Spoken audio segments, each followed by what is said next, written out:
গত বছর ওয়ার্কশপের আমাদের গুরুত্বপূর্ণ একজন আমাদের গত বছর আমাদের একজন গুরুত্বপূর্ণ অর্গানাইজার আমাদের প্রিয় ইকবাল ভাই আমাদের মাঝে আর নেই বছর। তাই আমাদের এই বছর ওয়ার্কশপটি আয়োজন করা হয়েছে মূলত আমাদের প্রিয় ইকবাল ভাইয়ের স্মৃতিতে এবং তার স্মৃতিকে সম্মান জানাতে আমরা এই উদ্যোগটি নিয়েছি এবার। এবং সেই জন্যই আমরা ওয়ার্কশপটি সবার জন্য কমপ্লিটলি ফ্রি করে দিয়েছি।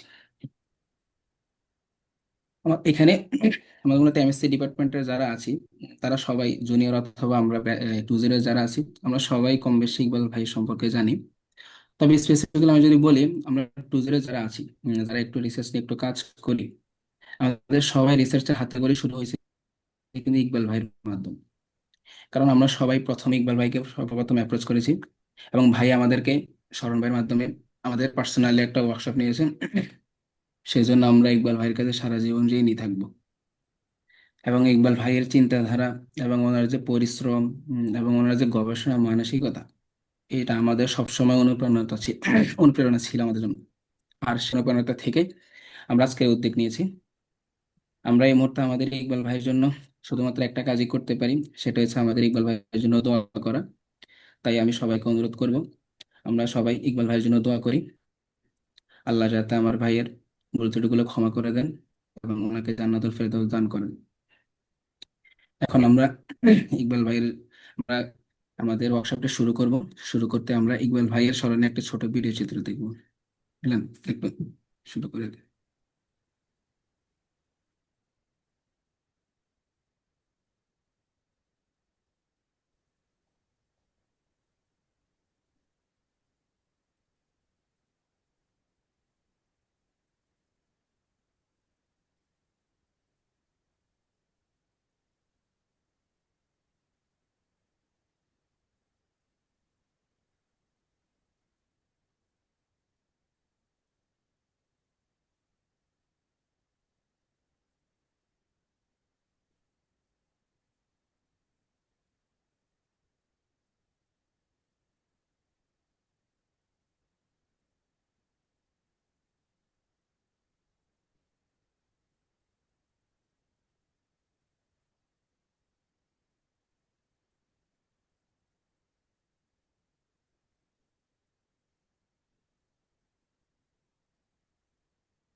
আচ্ছা, আমরা এবার আলোচনা করে আমাদের এই ওয়ার্কশপের অবজেক্টিভটা নিয়ে। যদি আমরা পোস্টে আমাদের অবজেক্টিভ নিয়ে বলেছি, তাও আমরা একটু ছোট্ট করে অবজেক্টিভটা একটু বলি। সেটা হচ্ছে আমরা সবাই যারা এখানে ফার্স্ট ইয়ার অথবা সেকেন্ড ইয়ার আছি, আমরা সবাই আশেপাশে বা স্যারদের থেকে অথবা সিনিয়র কারো থেকে আমরা সে রিসার্চ সম্পর্কে একটু আইডিয়া আমরা একটু পাই। কিন্তু আইডিয়া পাওয়ার পরে আমরা আসলে বুঝি না আর কি আসলে কোথা থেকে আমাদের শুরু করা লাগবে। তো আমি যদি বলি, আসলে রিসার্চ শুরু করার আগে একটা ব্যারিয়ার থাকে। আমাদের সবার আগে মূলত এই ব্যারিয়ারটা মূলত ওভারকাম করা লাগে। সো আমরা যেমন আমাদের একটা আর্টিকেলের একটা সাইন্টিফিক স্ট্রাকচার থাকে।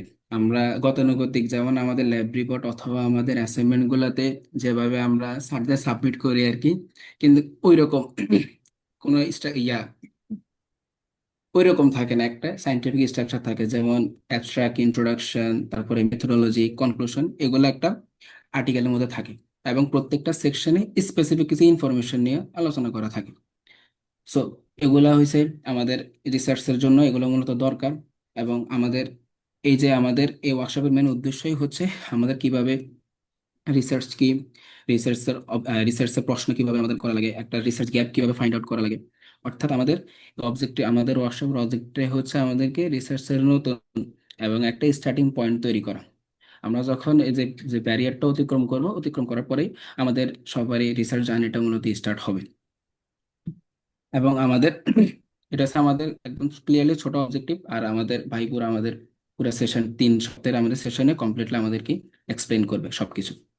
আমাদের প্রতিটা সেশন রেকর্ড করা হবে, যাতে প্রয়োজনীয় পরে সবাই আমরা দেখতে পারি। এবং প্রতিটা সেশনের পরে আমাদের কিউএনএ সেকশন থাকবে, যাতে কোনো কিছু নিয়ে কনফিউশন থাকলে সেটা ক্লিয়ার করা যাবে। এবং আমাদের পুরো আয়োজনটা আমরা মূলত আমরা হ্যান্ডেল করব আমাদের এমসি 20 সিরিজের আর সেশন চলাকালীন অথবা পরে যদি কোনো টেকনিক্যাল সমস্যা হয়, তাহলে আমাদের অ্যাডমিন প্যানেলকে জানাতে পারে, সমস্যা নেই।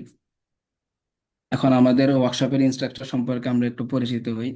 আমাদের এই ওয়ার্কশপের মূলত সেশনগুলো পরিচালনা করবেন আমাদের প্রিয় আসনাল হাবিব স্মরণ ভাই, এমএসসি 180। উনি রুয়েটের material science and engineering department থেকে ব্যাচেলর সম্পন্ন করেছেন এবং বর্তমানে university of Texas electrical and electronic engineering বিষয়ে মাস্টার্স করছেন। আমাদের বাইরের গবেষণা এবং ওনার একাডেমিক কাজের সঙ্গে এবং ওনার যে বাস্তব অভিজ্ঞতা এবং ওনার আন্তর্জাতিক এক্সপোজার আমাদের সবার জন্য খুব উপকারী হবে বলে আমি বিশ্বাস করি। তাহলে আমি আর কথা না বাড়িয়ে আজকের প্রথম সেশন শুরু করার জন্য আমাদের স্মরণ ভাইকে মাইকটা হ্যান্ড ওভার করতেছি। ভাই, শুরু করেন। আমাকে শোনা যাচ্ছে? হ্যাঁ ভাই, জি ভাই। শোনা যাইতেছে। তো আহ, শুরুতেই যে বিষয়টা নিয়ে আমরা আজকে দেখলাম, আর যার স্মরণে হচ্ছে আজকের এই ওয়ার্কশপটা আয়োজন করা হয়েছে, সে হচ্ছে ইকবাল, আমার খুব কাছের ছোট ভাই। আহ, ওকে আমি প্রায় ওর ইউনিভার্সিটি লাইফের প্রথম দিন থেকেই চিনি। তো খুবই ভালো সম্পর্ক ছিল আমাদের। এর পরবর্তীতে যখন সে প্রায় সেকেন্ড ইয়ার থেকে রিসার্চ করার জন্য ইন্টারেস্টেড হয়, তো সে আমার কাছে আসছিল। অলরেডি বাই দ্যাট টাইম আমি নিজেও কাজ শিখতেছিলাম। তো তারপরে দেখা গেল যে আমরা একসাথে আসলে আমি যতটুকু শিখতাম ওকে শেখাতাম। দ্যাটস ওয়াই আমার শেখাটাও অনেক বেশি ডিপ হয়েছে, এবং সেও আর্লি স্টেজে একটা ভালো গাইডলাইন পাইছে বলে আমার বিশ্বাস ছিল। এবং সেখান থেকেই সে পরবর্তীতে কাজ করতে করতে এক সময়, আম, এখন তো সবাই তার প্রোফাইল সম্পর্কে মোটামুটি ভালোই জানতো যে সে বেশ ভালো লেভেলের রিসার্চ করছে, এবং তার বেশ কিছু কনফারেন্স আর্টিকেল থেকে শুরু করে ইভেন তার Q1 জার্নাল পর্যন্ত ছিল আর কি। তো এই জার্নি খুব বেশি স্মুথ ছিল না ওর জন্য। ওকেও অনেক বেশি আহ, এর জন্য কাজ করতে হয়েছে।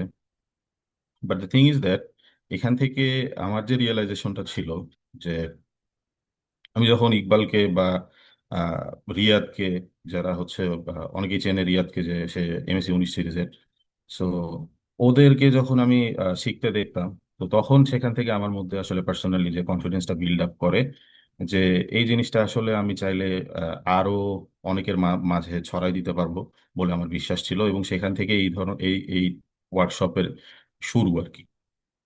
বেসিক্যালি এরপরে 20 সিরিজ যখন আসে, তাদের সাথে আমি তখন অনেক ক্ষুদ্র পরিসরে আমরা জিনিসটা করতাম। এবং তখন আমি পার্সোনালি আসলে ফেস টু ফেসে আসলে জিনিসটা শেখানোর চেষ্টা করতাম, কারণ তখন আমার এত বেশি রেকগনাইজেশন ছিল না। আর আহ, এই ধরনের টেকনিক্যাল টিম ছাড়া আসলে এত বড় একটা ওয়ার্কশপ অনলাইনে অর্গানাইজ করার মতো ক্যাপাবিলিটিও আমার ছিল না। বাট তারপরে দেখা গেল যে আহ, আহ, যখন 21 সিরিজ আমাদের ইউনিভার্সিটিতে জয়েন করে, সেই সময় আমাদের হাতে বেশ অনেকখানি রিসোর্সেস, দেন লোকজন সবই ছিল, ম্যান পাওয়ার।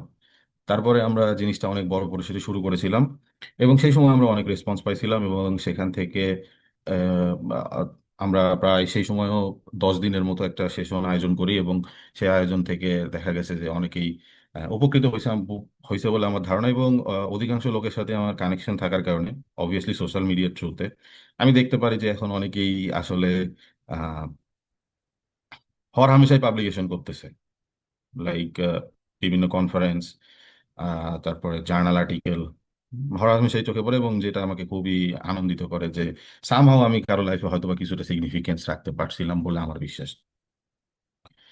সো তারই থ্রুতে এবছর এই আয়োজন করা, এবং এই বছরের আয়োজনটা আরো বেশি স্পেশাল হওয়ার, স্পেশালি আমরা ডেডিকেট করছি আমরা ইকবালের জন্য।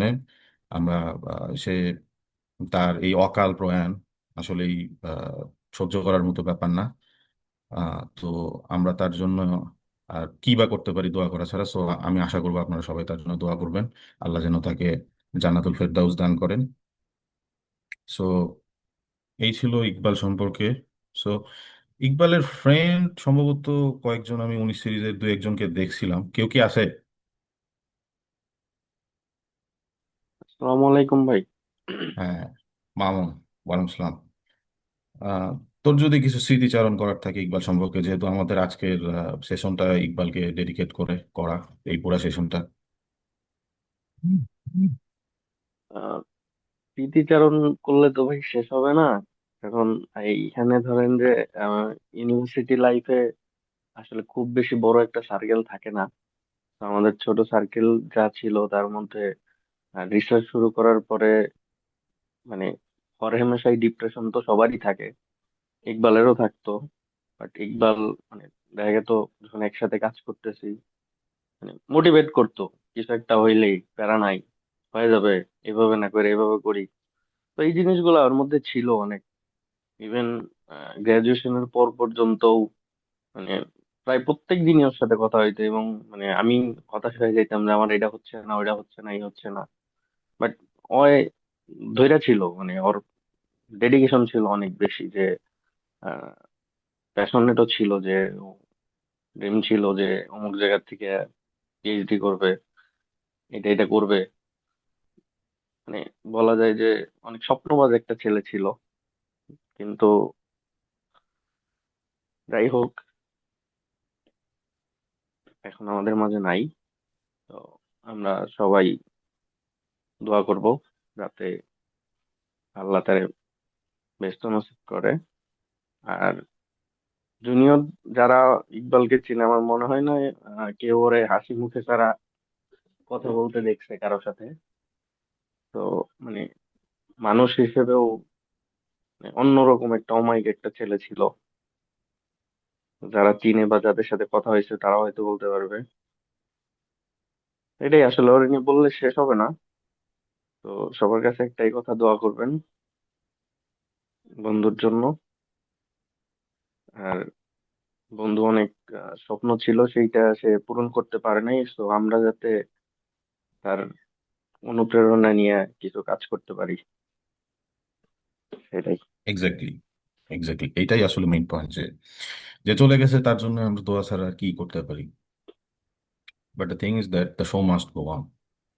সো আমরা তার জীবন থেকে অনুপ্রেরণা নিয়ে সামনে আগায় যাব, এটাই সবার আশা। সো 19 সিরিজ থেকে আর কেউ আছে?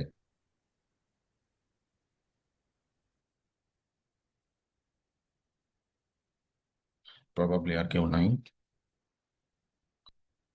তো আমরা হয়তো বা চাইলে শুরু করতে পারি এখন আমাদের।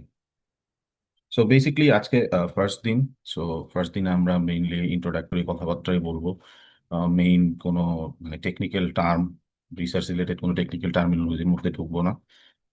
তো লেটস স্টার্ট।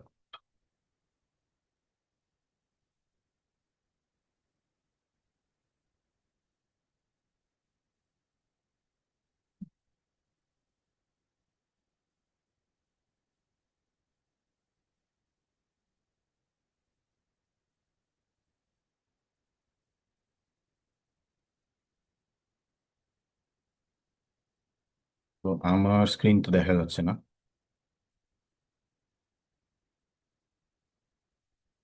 হ্যালো?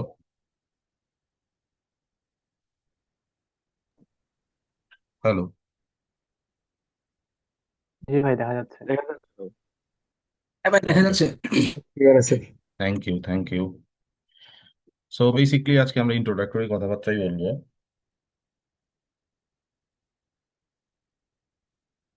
এইটা আমার পরিচয়, যদিও আমার পরিচয় অলরেডি দিয়ে ফেলছে। But the thing is that যে জিনিসটা আমি উল্লেখ করতে চাই সেটা হচ্ছে আমার research interest. So research interest জিনিসটা আসলে খুবই ইম্পর্ট্যান্ট একটা জিনিস। এটা আসলে সবারই থাকা উচিত। আমরা যারা আজকে নতুন করে রিসার্চ শিখতে আসতেছি এই ফিল্ডে, যারা নতুন, বিশেষ করে আমি আই হোপ সবারই কিছু না কিছু ধারণা হয়তো আছে।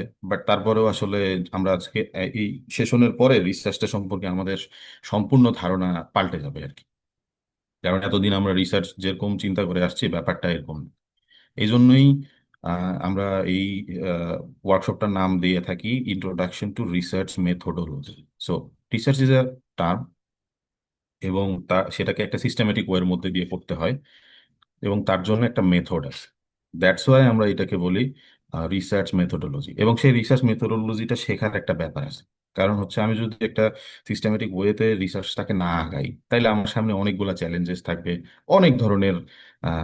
আলটিমেটলি যেটা হবে যে আমি কোনো ভ্যালু অ্যাড করে এরকম কোনো ইনফরমেশন আসলে বের করতে পারবো না। মানে ব্যাপারটা এমন হবে যে আমি পুরো কম্পাস ছাড়া, কোনো ম্যাপ ছাড়া যদি একটা সমুদ্রের মধ্যে হইতেছে নৌকা নিয়ে হাঁটা, নৌকা নিয়ে তো আর হাঁটা যায় না, সরি, নৌকা নিয়ে চলা শুরু করি, তো যে ধরনের অবস্থা হবে। সো আমাদের যদি মেথোডোলজি সম্পর্কে ধারণা না থাকে, সো আমরা তখন রিসার্চে ওরকমই একটা ব্যাপার হবে যে পুরা সমুদ্র চতুর্দিকে শুধু পানি আর পানি, আমি কোথায় যাব।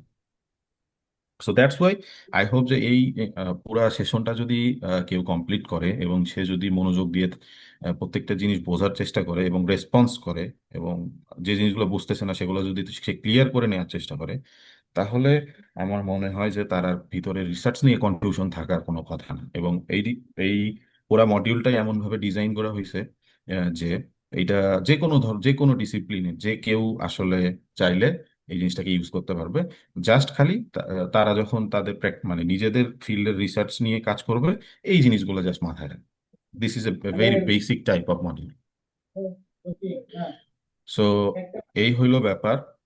আর সেকেন্ডলি আরেকটা জিনিস এখান থেকে হয়, সেটা হচ্ছে যে প্রত্যেকবার ওয়ার্কশপের পরে আমরা হইতেছে উম, চেষ্টা করি যে যারা অনেক মানে সিনসিয়ার থাকে, কন্টিনিউয়াসলি প্রত্যেকটা সেশন করে এবং অনেক ভালো সিনসিয়ারিটি দেখায়, মেইনলি সিনসিয়ারিটি আমরা দেখি, এরকম অনেককেই আমরা হইতেছে আমাদের সাথে কাজ করার সুযোগ দিই এবং আমরা সুপারভিশন করে থাকি তাদেরকে। এবং এরকম প্রিভিয়াসলি যতগুলা আমরা হইতেছে আহ, কি বলে ওয়ার্কশপ কন্ডাক্ট করছি, সেখান থেকে অনেকেই আছে যারা আমাদের সাথে ডিরেক্ট কাজ করার পরে এখন তাদের অনেকেরই ভালো ভালো জায়গায় পাবলিকেশনস আছে। মোস্ট রিসেন্টলি আমার দুইটা গ্রুপ যারা হইতেছে ইম্প্যাক্ট ফ্যাক্টর 7-এ তাদের পাবলিকেশন করছে। It's a very huge thing. So what is impact factor, what is this type of things, এই সমস্ত জিনিসগুলো আমরা পর্যায়ক্রমে জানতে পারবো এবং তখন বুঝতে পারবো যে আসলে জিনিসটা কি। So let's start. আমার রিসার্চ ইন্টারেস্ট মেইনলি হইতেছে nano technology, energy, and what this should not be energy, this is sensor, যেখানে আমি মেইনলি এখন কাজ করতেছি। সো আই হোপ এখানে বেশিরভাগ মেটেরিয়াল সায়েন্সের লোকজন হওয়ার কারণে তাদের ন্যানো টেকনোলজি সম্পর্কে তাদের অবশ্যই ধারণা আছে যে ন্যানো টেকনোলজি কি জিনিস। আর এনার্জি সম্পর্কে সবারই ধারণা আছে যে আমরা এখন এনার্জি ক্রাইসিসের মধ্যে দিয়ে যাচ্ছি, সামনে হয়তো বা আমাদের ফসিল ফিউল শেষ হয়ে যাবে, তখন আমরা কি করবো। সো অল্টারনেটিভ এনার্জি সোর্সের খোঁজ করা, এটা সবার দায়িত্ব। সো ওই দায়িত্ব থেকে আমার ওই রিসার্চ অফ ইন্টারেস্টের মধ্যে একটা আছে এনার্জি। আর থার্ডলি যেটা, সেটা হচ্ছে সেন্সর টেকনোলজি, এবং মেইনলি আমি যে জিনিসটাতে কাজ করি সেটা হইতেছে ইলেকট্রোকেমিক্যাল এবং biosensor for smart agriculture and health care অ্যাপ্লিকেশনের জন্য। So these are all interconnected field. Basically আমার nano technology knowledge, nano technology is my base, যেটার নলেজ আমি এনার্জি এবং হচ্ছে সেন্সর টেকনোলজিতে ইউজ করি, এই দুইটা ফিল্ডের উন্নতির জন্য। So that's my short introduction about my research interest. So formally আমরা আজকে আমাদের শুরু করি। So first of all we have to understand what is research. কারণ আমরা এখানে সবাই রিসার্চ শিখতে আসছি, সো আমাদেরকে ফার্স্টে সবার ধারণা থাকতে হবে যে রিসার্চ আসলে কি। এক কথায় বললে, খুব সহজ বাংলায় যদি আমরা বলি, রিসার্চ হচ্ছে knowing the unknown. So knowing the unknown means যে এমন কোনো কিছু যেটা আমরা জানি না, সেইটা সম্পর্কে জানার নামই হচ্ছে রিসার্চ। তো অনেকেই আমাকে জিজ্ঞেস করে, ক্যাম্পাসে থাকতেও করতো, এখনো করে, অনলাইনে অনেকেই আমাকে টেক্সট করে বা ফোন দেয়, দিয়ে বলে ভাই আসলে আমি তো রিসার্চ বুঝতেছি না, তো বা আমি তো এই টার্মিনোলজি বুঝতেছি না, এটা কি ওইটা কি, এই জিনিসটা সম্পর্কে তো আমি ভালোভাবে ক্লিয়ার হতে পারতেছি না, আমি কিছুই বুঝি। সো এইটাই তো হওয়ার কথা ছিল। তুমি যদি একটা জিনিস সম্পর্কে আগে থেকেই সবকিছু জানতাম যে আমি এই রিসার্চটা করতে, মানে এই ফিল্ডে কাজ করতেছি, তো এই ফিল্ড সম্পর্কে যদি আমি সবই জানতাম, তো তাইলে আমার তো আর ওই ফিল্ডে রিসার্চ করার দরকার ছিল না। কারণ হচ্ছে তাইলে তো আননোন বলে কিছু থাকতো না। সো যখন কেউ একজন কোনো একটা ফিল্ডে রিসার্চ করতে যাবে, তার প্রত্যেকটা বিষয় স্কেচ থেকে শুরু করতে হবে। সো সে ইনিশিয়ালি যে আহ, একটা নতুন টার্মিনোলজি, সেই নতুন টার্মিনোলজিটার সাথে তাকে পরিচিত হতে হবে। সেটা কি, সেটা কিভাবে কাজ করে, সেটা খায় নাকি মাথায় দেয়, এই টাইপের সমস্ত ব্যাপারগুলা সম্পর্কে তাকে ক্রিস্টাল ক্লিয়ার নলেজ থাকতে হবে। এবং এই নলেজ গেইন করতে গেলেই অনেকেই হইতেছে এই শুরুতেই মোটিভেশনটা হারায় ফেলে, যে আমি তো কিছুই বুঝতেছি না। আমার মতে এই জায়গায় মোটিভেশন হারায় ফেলার থেকে এই জায়গা থেকেই মোটিভেশনটা আসলে নেওয়া উচিত। যে কারণ তখন যখন তুমি বুঝতে পারবা যে তুমি আসলে কিছুই বুঝতেছো না পার্টিকুলার টপিকে, এর মানে হচ্ছে তুমি রিসার্চ শুরু করছো। এবং দ্যাটস দ্য বিগেস্ট মোটিভেশন, যে তুমি রিসার্চ করতেছো। You are that percentage of people in this world যারা রিসার্চ করে। সো অবভিয়াসলি সেই পার্সেন্টেজটা খুবই কম।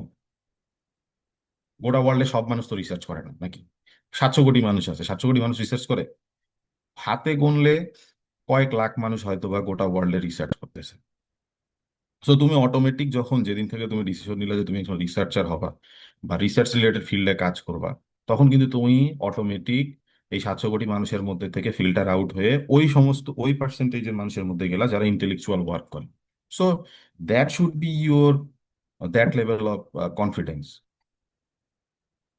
মানে এইখান থেকে তোমার সেই লেভেলের কনফিডেন্সটা আসা উচিত যে আমি রিসার্চ শুরু করছি, দ্যাটস হাউ আমি এখন হইতেছে ওই ক্ষুদ্র সংখ্যক মানুষদের মধ্যে গণ্য হব যারা আসলে রিসার্চ করে। সো এটা আসলে বিশাল বড় একটা মোটিভেশনের জায়গা।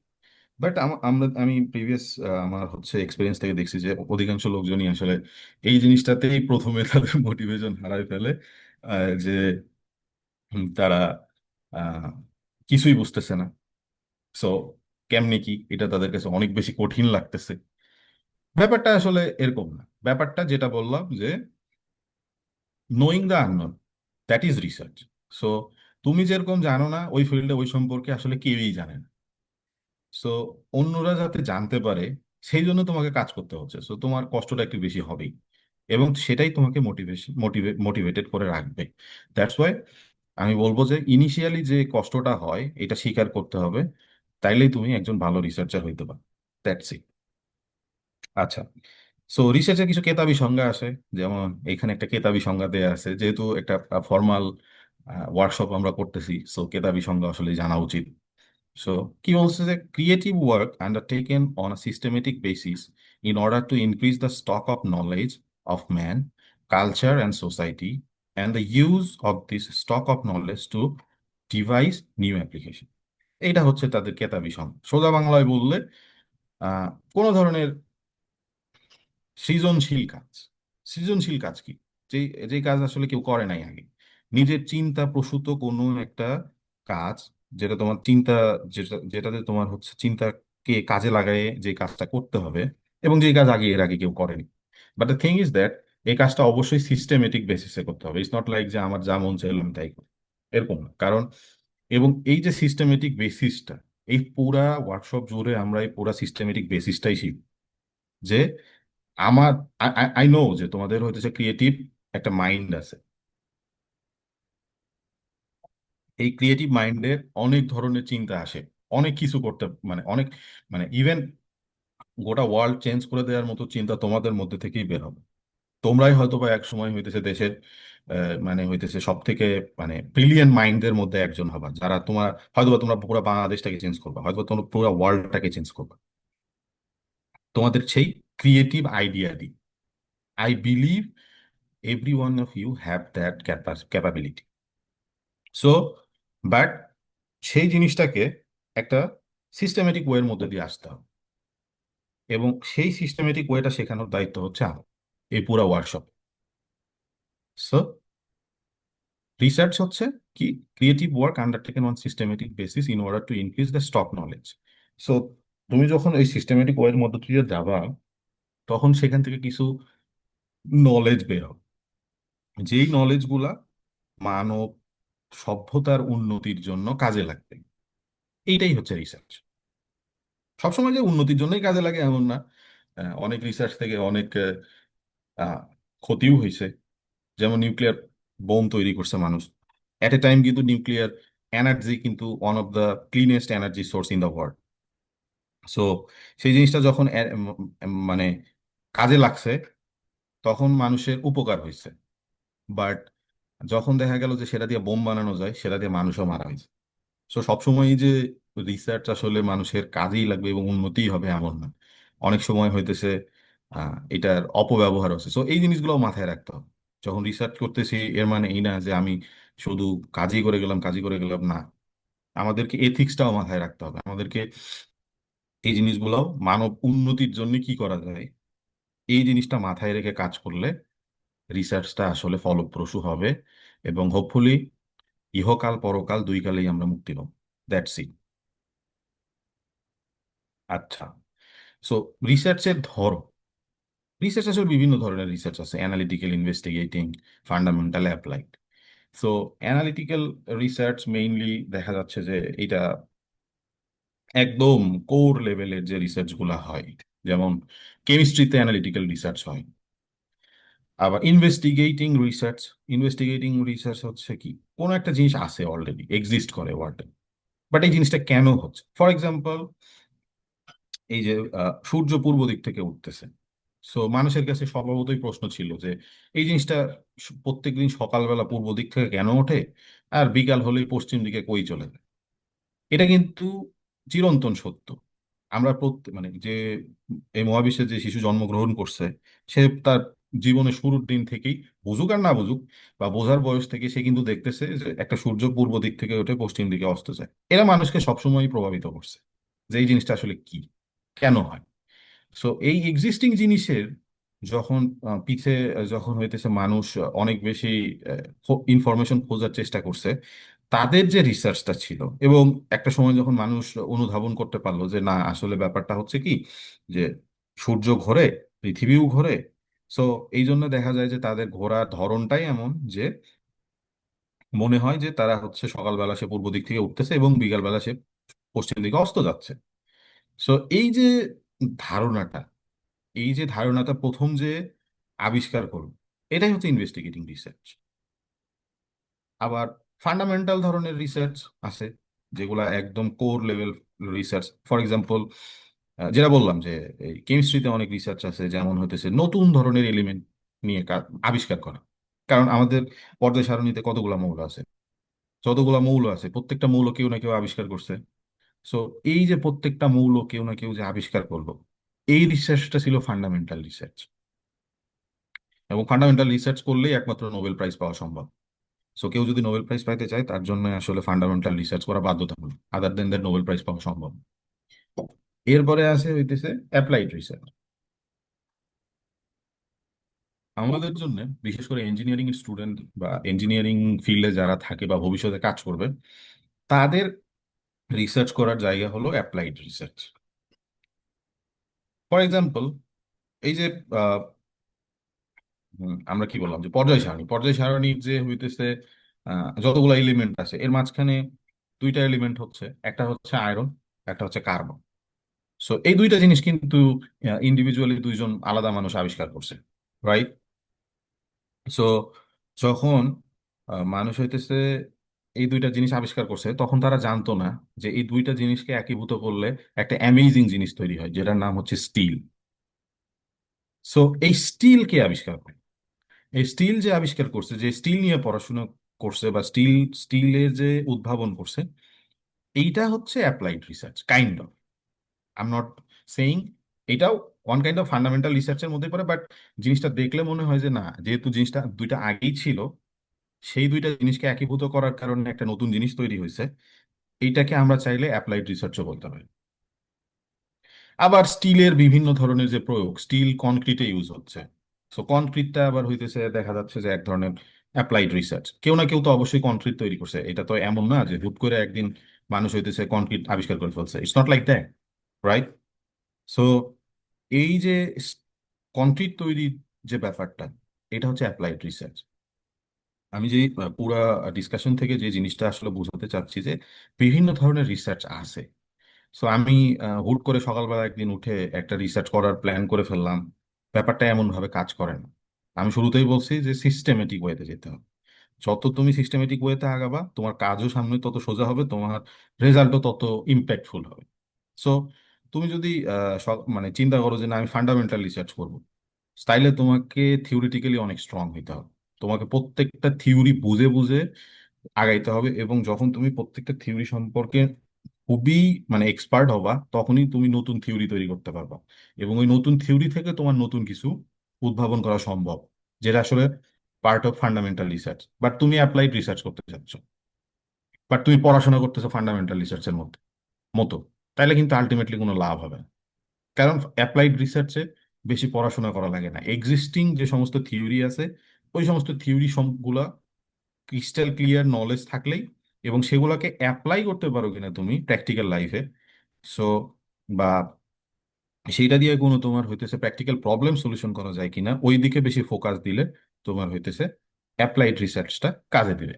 সো কোন টাইপের রিসার্চ তুমি করবা সেটার উপরে ডিপেন্ড করে তোমাকে আগাইতে হবে, যে তুমি ফান্ডামেন্টাল রিসার্চ করবা নাকি তুমি অ্যাপ্লাইড রিসার্চ করবা। সো এখন আমি এইখানে একটা কথা বলছি শুরুতে, যে অ্যাপ্লাইড রিসার্চ ইঞ্জিনিয়ারদের জন্য খুবই মানে ভালো। তার মানে এই না যে ইঞ্জিনিয়ার ফান্ডামেন্টাল রিসার্চ করতে পারে, এই ধরনের ভুল ধারণা নেওয়া যাবে। যে কেউ চাইলে যে কোনো ধরনের রিসার্চ করতে পারে, যদি সে হইতেছে কোড অফ কন্ডাক্ট মেনটেন করে। অবভিয়াসলি কিছু আইন কানুনের ব্যাপার স্যাপারও আছে, যে তুমি চাইলেই হইতেছে এখন মেডিকেল রিসার্চ করতে পারবে না, কারণ তোমার তো কি বলে মেডিকেল ডিগ্রিটা, বাট তোমার ইন্টারেস্ট আছে, তুমি চাইলেই করতে পারবে না। সো এই সমস্ত জিনিসগুলো মাথায় রাখতে হবে। সো ফার্স্টে তোমাকে চিন্তা করতে হবে যে তুমি কোন ধরনের রিসার্চ করতে চাও, ফান্ডামেন্টাল না অ্যাপ্লাইড। বেসড অন দ্যাট তোমাকে আগাইতে হবে।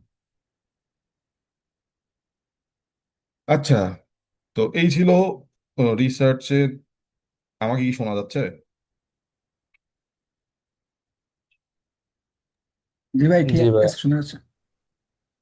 আচ্ছা, এরপরে পরের যে কোশ্চেনটা সবার মাঝে আসবে সেটা রিসার্চ জানা সম্পর্কে। ফার্স্টে আগে জানলো যে রিসার্চ কি, রিসার্চ কয় প্রকার। এইটা জানার পরে যে কোশ্চেনটা সবার প্রথমে মাথার মধ্যে আসে সবারই, সেটা কেন রিসার্চ, রিসার্চ করার কি দরকার, রাইট? সো রিসার্চ কেন করব, এইটার যদি আমরা হচ্ছে খুব মানে কেন করব এটার উত্তর আসলে অনেক বড়। তো ওইটা আসলে একটা সেশনে দেওয়া পসিবল না। যদি আমরা মানে খুবই ছোট করে দেই এবং খুবই মানে যেগুলো আমরা আসলে শর্ট টাইমে গেইন করতে পারবো, এরকম যদি দুই তিনটা বিষয় সম্পর্কে বলি, সেটা হইতেছে যে part of study. First of all, আমরা রিসার্চ করতে হয়, বিশেষ করে আমরা যেহেতু এখানে most of the student engineering student, so আমাদেরকে প্রত্যেককেই ফোর্থ ইয়ারে যায় থিসিস করতে হবে। এটা বাধ্যতামূলক। এরপরে তুমি ধরো যে হচ্ছে যদি মাস্টার্স করো পিএইচডি করো, প্রত্যেকটা সেক্টরেই তোমাকে একটা থিসিস করতে হবে। সো এই থিসিসটা কি? থিসিসটা মেইনলি হইতেছে একটা একাডেমিক রিসার্চ, যে তোমাকে হইতেছে রিসার্চ সম্পর্কে ফ্যামিলিয়ার করা হচ্ছে ওখানে। তুমি ওখানে কিছু কাজ করতেছো রিসার্চে, যাতে কিভাবে প্র্যাকটিক্যাল লেভেলে রিসার্চটা করা হয় ওটা সম্পর্কে তোমার হাতে খড়ি হয়। সো তার যদি তোমার বেসিক এখন থেকেই থাকে, এখন থেকেই তুমি যদি জিনিসটা সম্পর্কে থিওরিটিক্যালি নলেজ গেইন করো, আই হোপ যে তোমরা একাডেমিক্যালিও ওই সময় যে অনেক ভালো করবা এবং অনেক হ্যাপার মধ্যে পড়বা না। কারণ একটা স্টুডেন্ট যখন হইতেছে ফোর্থ ইয়ারে যায় চিন্তা করা শুরু করে, বা আমাদের তো নর্মালি 3-2 থেকেই হইতেছে শুরু হয়। সো 3-2 থেকে যখন সে চিন্তা করে যে আমি এখন থিসিসে কি করব, সে কিন্তু ওই সময়টা এত দ্রুত যায় যে আসলে সে বুঝে ওঠার আগে সময়টা চলে যায়, যে আমি কি করব এটা বুঝতে পারে না। সো দ্যাটস ওয়াই আমি বলি যে অনেক মানে যাদের ইচ্ছা আছে এবং যাদের ইচ্ছা নাই তাদেরও আসলে আগে থেকেই জিনিসটা সম্পর্কে একটা নলেজ নিয়ে রাখা ভালো। তাইলে আর দৌড়াদৌড়ি করা লাগে না যে অমুক ভাইয়ের কাছে যাই, অমুক টিচারের কাছে যাই, এখানে যাই ওখানে যাই, যাই জিনিসটা শিখে আসি। আলটিমেটলি দেখা যায় যে সবসময় যে তাদেরকে হাতের কাছে পাওয়াও যায় এমনও ব্যাপার। দ্যাটস ওয়াই তোমাদের আসলে মানে নিজেদের একাডেমিক কে ভালো করার জন্যও রিসার্চ শেখা দরকার। সো দ্যাটস ওয়াই এটাকে আমি বলতেছি যে পার্ট অফ স্টাডি, যে পার্ট অফ স্টাডির জন্য তোমাদের রিসার্চ শেখা দরকার। আচ্ছা, এরপরে আছে কি রিকোয়ারমেন্ট অফ হায়ার স্টাডিজ। ওই যে বললাম যে হইতেছে কি মাস্টার্স করো, মানে আমরা তো হায়ার স্টাডিজের জন্য কি করি, বাইরে যখন আসতে যাই তখন মেইনলি মাস্টার্স আর পিএইচডির জন্যই আসতে চাই। সো মাস্টার্স এবং পিএইচডির অন্যতম বড় রিকোয়ারমেন্ট হচ্ছে তোমাকে থিসিস করতে হবে, এবং mostly PhD dependent on your thesis dissertation. তোমার ডিজার্টেশনটা যত ভালো হবে বা তুমি যত দ্রুত তোমার মানে রিসার্চ প্রবলেমটা সলিউশন করতে পারবে, তুমি তত তাড়াতাড়ি ডিগ্রি পাও। তোমার সুপারভাইজার তত তাড়াতাড়ি তোমাকে ডিগ্রি দিবে। সো তোমাকে পিএইচডিতে ভালো করার জন্য হলেও এখন থেকে রিসার্চ শেখা দরকার। আদার দেন দ্যাট তুমি এসে এখানে সমুদ্রের মধ্যে পড়বা, তোমার 6 বছর 7 বছর লাগবে। কারণ এই 6 7 বছর কেন লাগবে?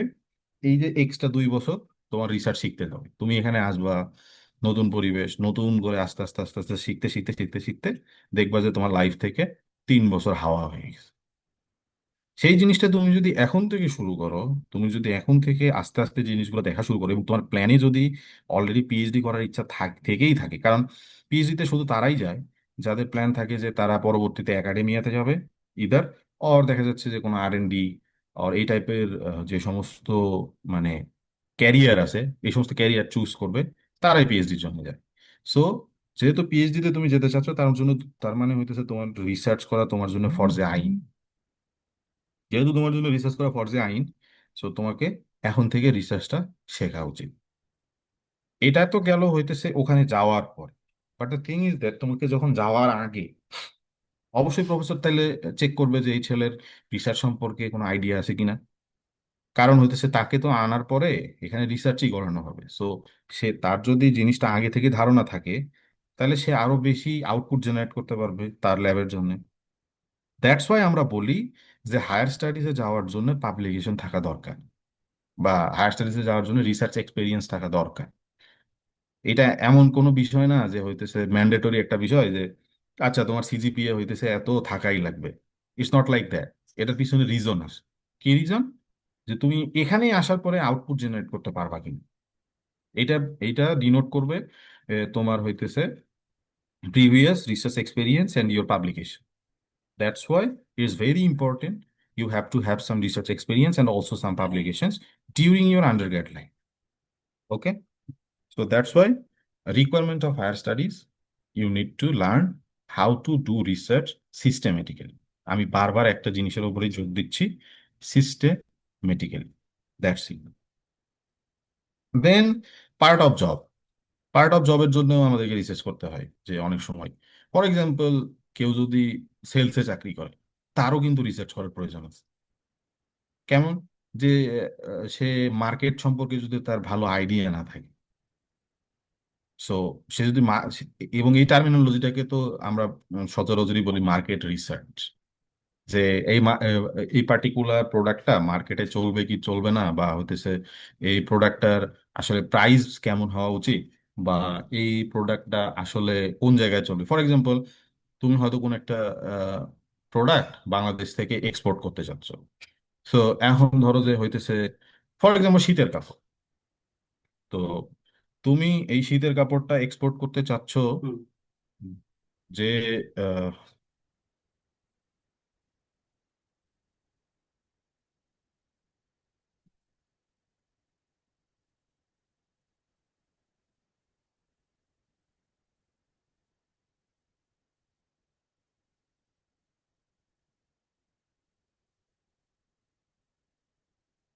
এনিওয়ে, তুমি যে শীতের কাপড়টা এক্সপোর্ট করতে চাচ্ছ, এই কাপড়টা তুমি কোথায় এক্সপোর্ট করবা? এমন অবশ্যই এমন জায়গায় করবা না যে জায়গায় প্রচুর গরম, রাইট? সো তোমাকে খুঁজে বের করতে হবে যে পৃথিবীর কোন কোন জায়গাগুলোতে বেশি ঠান্ডা পড়ে। অবভিয়াসলি তোমার চয়েসে ফার্স্টে চলে আসবে ইউরোপের, বিশেষ করে স্ক্যান্ডিনেভিয়ান কান্ট্রি গুলা, যেখানে সারা বছর শীত থাকে। আবার ধরো যে হইতেছে আমেরিকাতে অনেক জায়গা আছে, এখানে অনেক সময় শীত থাকে। তো আবার আমেরিকার কিন্তু অনেক স্টেট আছে যেখানে সবসময় শীত থাকে না, ফর এক্সাম্পল টেক্সাস। টেক্সাসে খুব বেশি শীত পড়ে। সো তুমি তোমার তোমার যদি আউটলেট টেক্সাসে খোলো বা ফ্লোরিডায় খোলো, ফ্লোরিডায় কোনো শীতই পড়ে না। সো তুমি যদি এখন হইতেছে তোমার একটা আউটলেট খুলে রাখলা ফ্লোরিডায়, তাহলে তো তুমি তোমার ব্যবসায় লাল বাতি জ্বালাবা, এটাই স্বাভাবিক, তাই না? সো তার জন্য তোমার কি দরকার ছিল? তোমার রিসার্চ করা দরকার ছিল, তুমি কিভাবে সিস্টেমেটিক ওয়েতে আগাবা, কিভাবে তুমি ইনফরমেশন জেনারেট করো এবং সেখান থেকে ডিসিশন মেক করো। মেক করার পরে তুমি ডিসিশন নিবা যে ঠিক আছে আমি হইতেছে ওই জায়গাটাতে আমার প্রোডাক্টগুলো এক্সপোর্ট করবো, এন্ড দেন তোমার রেজাল্টটা আসলে আসতো। That's why it's not only যে শুধুমাত্র রিসার্চ, মানে যারা রিসার্চ করে তারাই, মানে রিসার্চাররাই রিসার্চ করে এমন না। তুমি তোমার জবের জন্যও তোমাকে রিসার্চ জানা দরকার। And lastly, for public interest, so public interest means কোন একটা প্রবলেম, এক্সিস্টিং প্রবলেম আছে। তুমি ধরো যে একটা সরকারি চাকরি করো, তুমি ধরো যে ফর এক্সাম্পল কোনো একটা সরকারি অফিসে কাজ করো, ফর ফর এক্সাম্পল রাজুকে কাজ করো। তো রাজুকে কাজ করার কারণে তোমাকে একটা টাস্ক দেয়া হইলো যে তুমি দেখো, তুমি একটা প্ল্যান করো যে ঢাকার হইতেছে পানি নিষ্কাশন ব্যবস্থা কিভাবে ঠিক করা যায়। কারণ it's a great challenge for Dhaka. কারণ বিশেষ করে যারা শালাবাড়া আর কাজীপাড়া থাকছে তারা জানে যে পানি কি জিনিস। এই কিছু বৃষ্টি না হইতেই দেখা যায় যে এক এক হাঁটু পর্যন্ত পানি হয়ে যায়। So, এই প্রবলেমটা সলিউশন করার জন্য যদি তোমাকে হইতেছে রাজুক বলে যে হইতেছে তুমি এই পানি নিষ্কাশন ব্যবস্থাটা কিভাবে করবা, তো তখন তুমি কি করবা?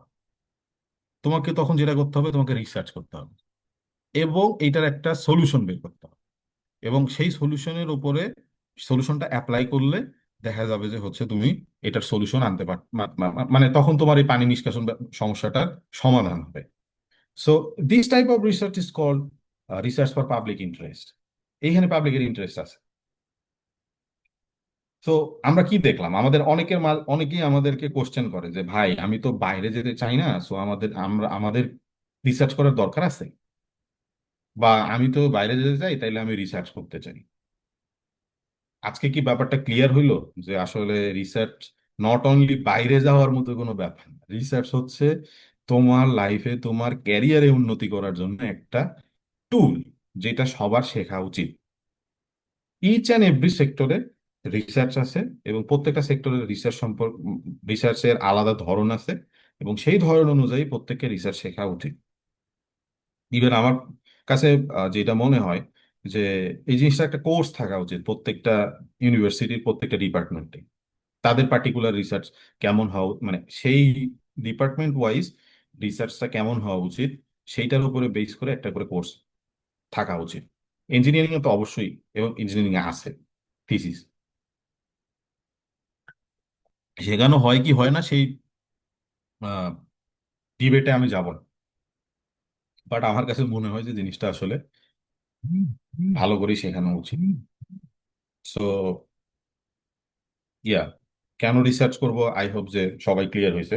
এর রেসপেক্টিভ অফ শুধু যারা বাইরে আসতে চায় তারা ছাড়াও, যারা দেশে জব করতে চায়, যারা হইতেছে সরকারি চাকরি করতে চায়, সবার জন্য আমি জিনিসটাকে সহজভাবে বোঝানোর চেষ্টা করছি। আই ডোন্ট নো আমি পারছি কিনা, but the thing is that যে এইটাই, সবার আসলে রিসার্চ শেখা উচিত।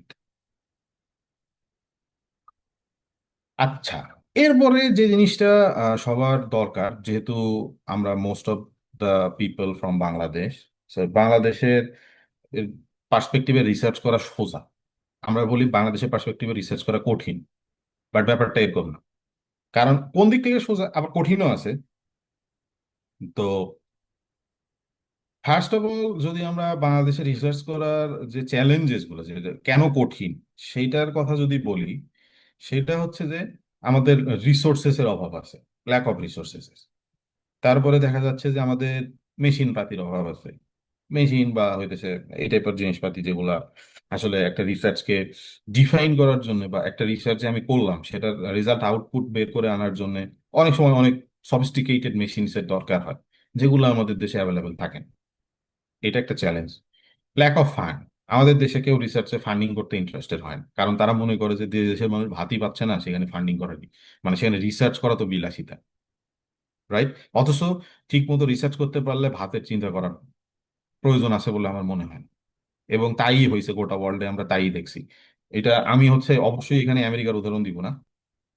আমরা যদি হতেছে সাউথ ইস্ট এশিয়ার কান্ট্রিগুলোর দিকে তাকাই, ফর এক্সাম্পল কম্বোডিয়া, লাওস, এই টাইপের যে কান্ট্রিগুলো আছে ওই যে ওই বেল্ট ধরে, সেইখানে মানুষ, মানে তারপরে ভিয়েতনাম, যুদ্ধ বিধ্বস্ত দেশ ভিয়েতনাম, যারা আমেরিকার সাথে যুদ্ধ করছে, তারা আজকে কোন পর্যায়ে চলে আসছে। ইভেন আমরা যদি চায়নার কথাই বলি, চায়না তো এখন হইতেছে ওয়ার্ল্ডের one of the top country, যারা হইতেছে মানে আমেরিকাকে টেক্কা দিচ্ছে।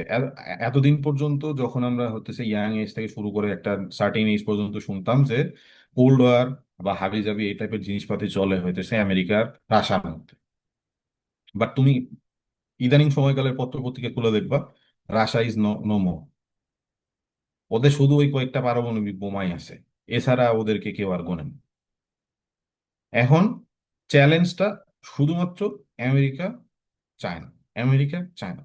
বাট ইতিহাস দেখলে দ্বিতীয় বিশ্ব মহাযুদ্ধের আগে চাইনিজদের অস্তিত্বই খুঁজে পাওয়া যায়। ওরা তো হইতেছে এমন ছিল যে মানে জাপানের কাছ থেকে কিভাবে বাঁচবে এই চিন্তা ভাবনা নিয়েই সবসময় শুয়ে থাকতো, মানে ইয়াতে থাকতো আর কি। সেই চায়না এখন হইতেছে গোটা ওয়ার্ল্ডে সবার চোখে চোখ রেখে কথা বলে যে খবর আছে, আমাদের হাইড্রোজেন বোম আছে। তোর তোর পারমাণবিক বোমা থাকতে পারে, বাট আমার একটা হাইড্রোজেন বোম তোদের হইতেছে 14টা ওয়ার হেডের সমান। সো এই জিনিসগুলা কিন্তু একদিনে হয় না, এই জিনিসটা একদিনে হয় না। ওদেরও কোনো রিসোর্স ছিল না, ওরাও ওরাও খুবই গরিব দেশ ছিল ওরা।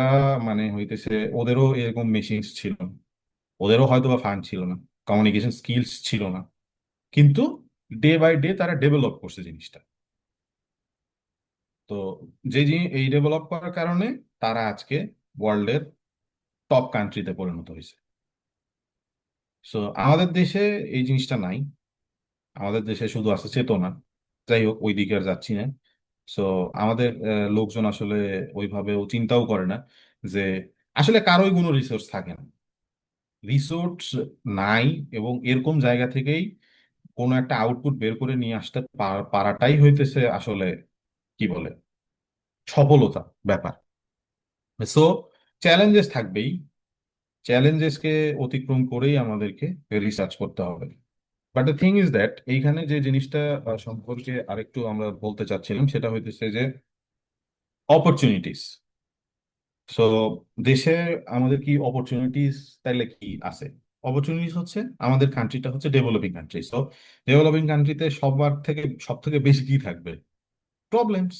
সো যত বেশি প্রবলেমস তত বেশি রিসার্চ, আর যত বেশি রিসার্চের টপিক থাকবে তোমার জন্য রিসার্চ করা তত ইজি হয়ে যাবে। কারণ এরপরে যখন আমরা সিস্টেমেটিক রিসার্চ দেখব, তখন দেখব যে সিস্টেমেটিক রিসার্চের ম্যাক্সিমাম পোর্শন অফ এনার্জি খরচ হয় শুধু রিসার্চ প্রবলেম বা রিসার্চ প্রবলেম স্টেটমেন্ট দাঁড় করানোর জন্য। যে আমার একটা পার্টিকুলার রিসার্চ প্রবলেম স্টেটমেন্ট থাকবে, যে স্টেটমেন্টটা উপরে বেস করে আমি কাজ করব।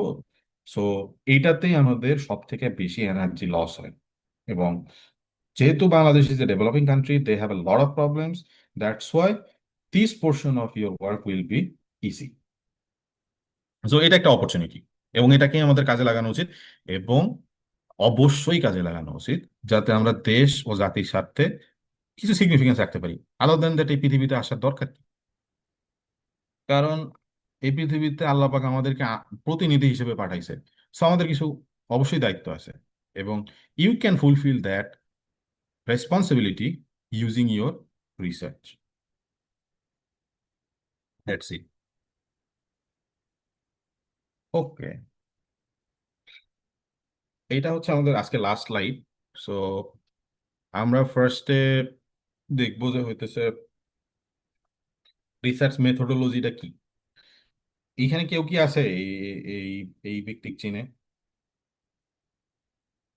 এনিওয়ান? ভাই রজার বেকন। কে ছিল এটা? Anyway, yes, his Roger beacon. কারণ আমাদের রিসার্চের হিস্ট্রি অনেক পুরাতন, মানব সভ্যতায় রিসার্চের হিস্ট্রি অনেক পুরাতন। দেখা যাচ্ছে যে সেই সুপ্রাচীন কাল থেকেই মানুষ রিসার্চ করে আসতেছে। মানে সেটা অবশ্যই তাদের প্রয়োজন মেটানোর জন্য। ফর এক্সাম্পল, যারা আগুন আবিষ্কার করছে তাদের প্রয়োজন ছিল, কারণ ঠান্ডা থেকে রক্ষা পাওয়ার জন্য তারা কোনো একটা প্রসেস খুঁজতেছিল। তারা তাদের মিটটাকে হইতেছে কিভাবে আরেকটু টেস্টি করা যায় সেই জন্য কোন একটা প্রসেস খুঁজতেছিল। খুঁজতে খুঁজতে হয়তো বা তারা একসময় আগুন আবিষ্কার করে ফেলছে। তো সেটা ছিল তাদের প্রয়োজন থেকে। বাট সেইটা আসলে আমরা সিস্টেমেটিক রিসার্চ বলি না। সো এর সিস্টেমেটিক রিসার্চ সবার প্রথম শুরু করছে, যদিও বলা হয় আর কি, যে এই ব্যক্তি, ইনি English scientist Roger beacon. So এনার হাত ধরেই সিস্টেমেটিক রিসার্চ নাকি শুরু হয়েছে, কথিত আছে। সো ব্যাপারটা হচ্ছে এরকম। সো তার আহ, এবং তার প্রণীত যে আমরা যেটা পড়তাম আগে ছোটবেলায়, যে পরীক্ষামূলক বৈজ্ঞানিক পদ্ধতির প্রবক্তা। সো এই যে পরীক্ষামূলক বৈজ্ঞানিক পদ্ধতির প্রবক্তা রজার বেকন সাহেব, উনি যে রিসার্চ মেথোডোলজিটা তৈরি করছিলেন, সেটা আরো বেশি টিউনড হয়েছে।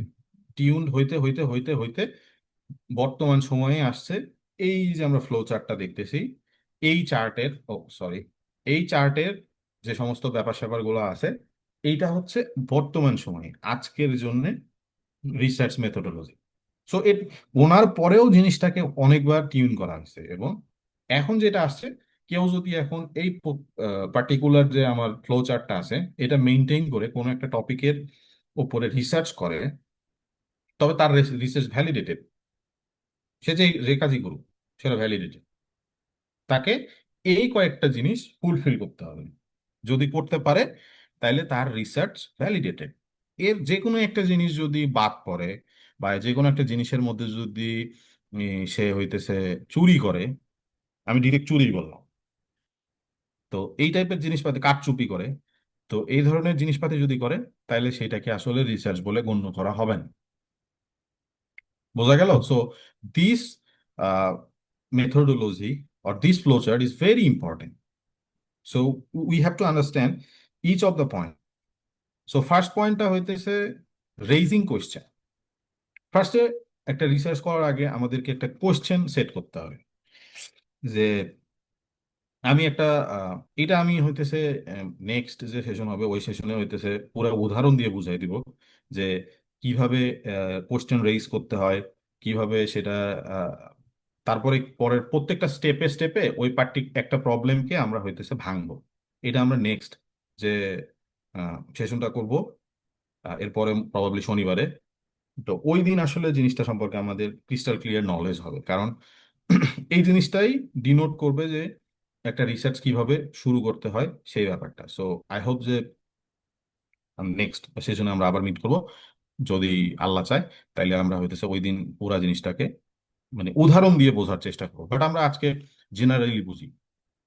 সো রিসার্চ শুরু করতে হলে প্রথমে আমাদেরকে একটা কোশ্চেন রেইজ করতে হবে, যে আমি কি একটা প্রবলেম আছে, এক্সিস্টিং কোন একটা প্রবলেম, সেটার কোন একটা পার্ট নিয়ে আমি হয়তোবা একটা প্রশ্ন তুললাম যে এটা এরকম কেন, এটা এরকম থেকে এরকম হচ্ছে না কেন, মানে আমি একটা জিনিস করতে চাই, সেটা হবে না কেন, বা সেটা কিভাবে করা যাইতে পারে। এই যে কেন হবে না, কিভাবে করা যাইতে পারে, এগুলাই তো কোশ্চেন, এগুলাই তো ডাব্লিউএইচ। আমরা ছোটবেলায় পড়ছি না যে ডাব্লিউএইচ কোশ্চেন, সো এগুলাই তো ডাব্লিউএইচ। সো কেন, কিভাবে, কোথায়, এই জিনিসগুলো সম্পর্কে কোশ্চেন তোলা। তো ফার্স্টে আমরা একটা কোশ্চেন তুললাম, এবং সেই কোশ্চেনের এগেইনস্টে আমাদেরকে কি করতে হবে, ইনফরমেশন কালেক্ট করতে হবে by investigation or other other other methods. So আমরা হইতেছে ইনভেস্টিগেশন, যে হয়তো বা আমরা ডিরেক্ট যে জিনিসটাকে অবজার্ভ করলাম, হইতে পারে সেটা একটা প্র্যাকটিক্যাল প্রবলেম, মানে কোন একটা জায়গায় যেমন সূর্য উঠছে, এই ব্যাপারটাই তো মানুষ ডিরেক্ট ইনভেস্টিগেট করে নাই, এরকম ব্যাপার হইতে পারে। অথবা হইতেছে আমরা অন্য কোনো মেথড বলতে কি, আমরা বিভিন্ন লিটারেরি যে মানে স্কলার আর্টিকেল যেগুলো আছে, আমরা যেগুলোকে রিসার্চ পেপার বলি, এই টাইপের পেপার পড়তে পারি। মানে এর আগে এই জিনিসটা আর কারো মনে কোশ্চেন আসছিল কিনা, সে কোনো রিসার্চ করছে কিনা এই পার্টিকুলার জিনিসের উপরে। সো সেগুলো খোঁজার চেষ্টা করতে পারি, এবং সেগুলো যদি পেয়ে যাই, তাইলে আমরা হইতেছে সেগুলো পড়া শুরু করতে পারি, যাতে আমরা আমাদের এই যে রেইজিং কোশ্চেন, এই কোশ্চেনকে জাস্টিফাই করতে পারি এই সমস্ত ডেটা দিয়ে। সো সেই ডেটাগুলো আমাদেরকে স্টোর করতে হবে, এবং যখন আমি এই সম্পর্কে একটা মোটামুটি নলেজ গ্যাদার করলাম এই প্রিভিয়াসলি ডান রিসার্চ থেকে অথবা আমার পড়াশোনা থেকে, অথবা সিমিলার টাইপ অফ রিসার্চ থেকে যখন আমি আমার অনেকগুলো ইনফরমেশন আমার কালেক্ট করা হয়ে গেল, দেন আমার কাজ হচ্ছে make a hypothesis as a answer of the question. ওই পার্টিকুলার কোয়েশ্চেনের সলিউশন কিভাবে করা যায় সেইটারও সেই সলিউশনটা মেনশন করার নাম হচ্ছে হাইপোথিসিস। ওইটার যে সলিউশন এটাকে আমরা তখন বলবো হাইপোথিসিস। হাইপোথিসিসের বাংলা আমি ভুলে গেছি, এনিওয়ে বাংলা দরকার নেই।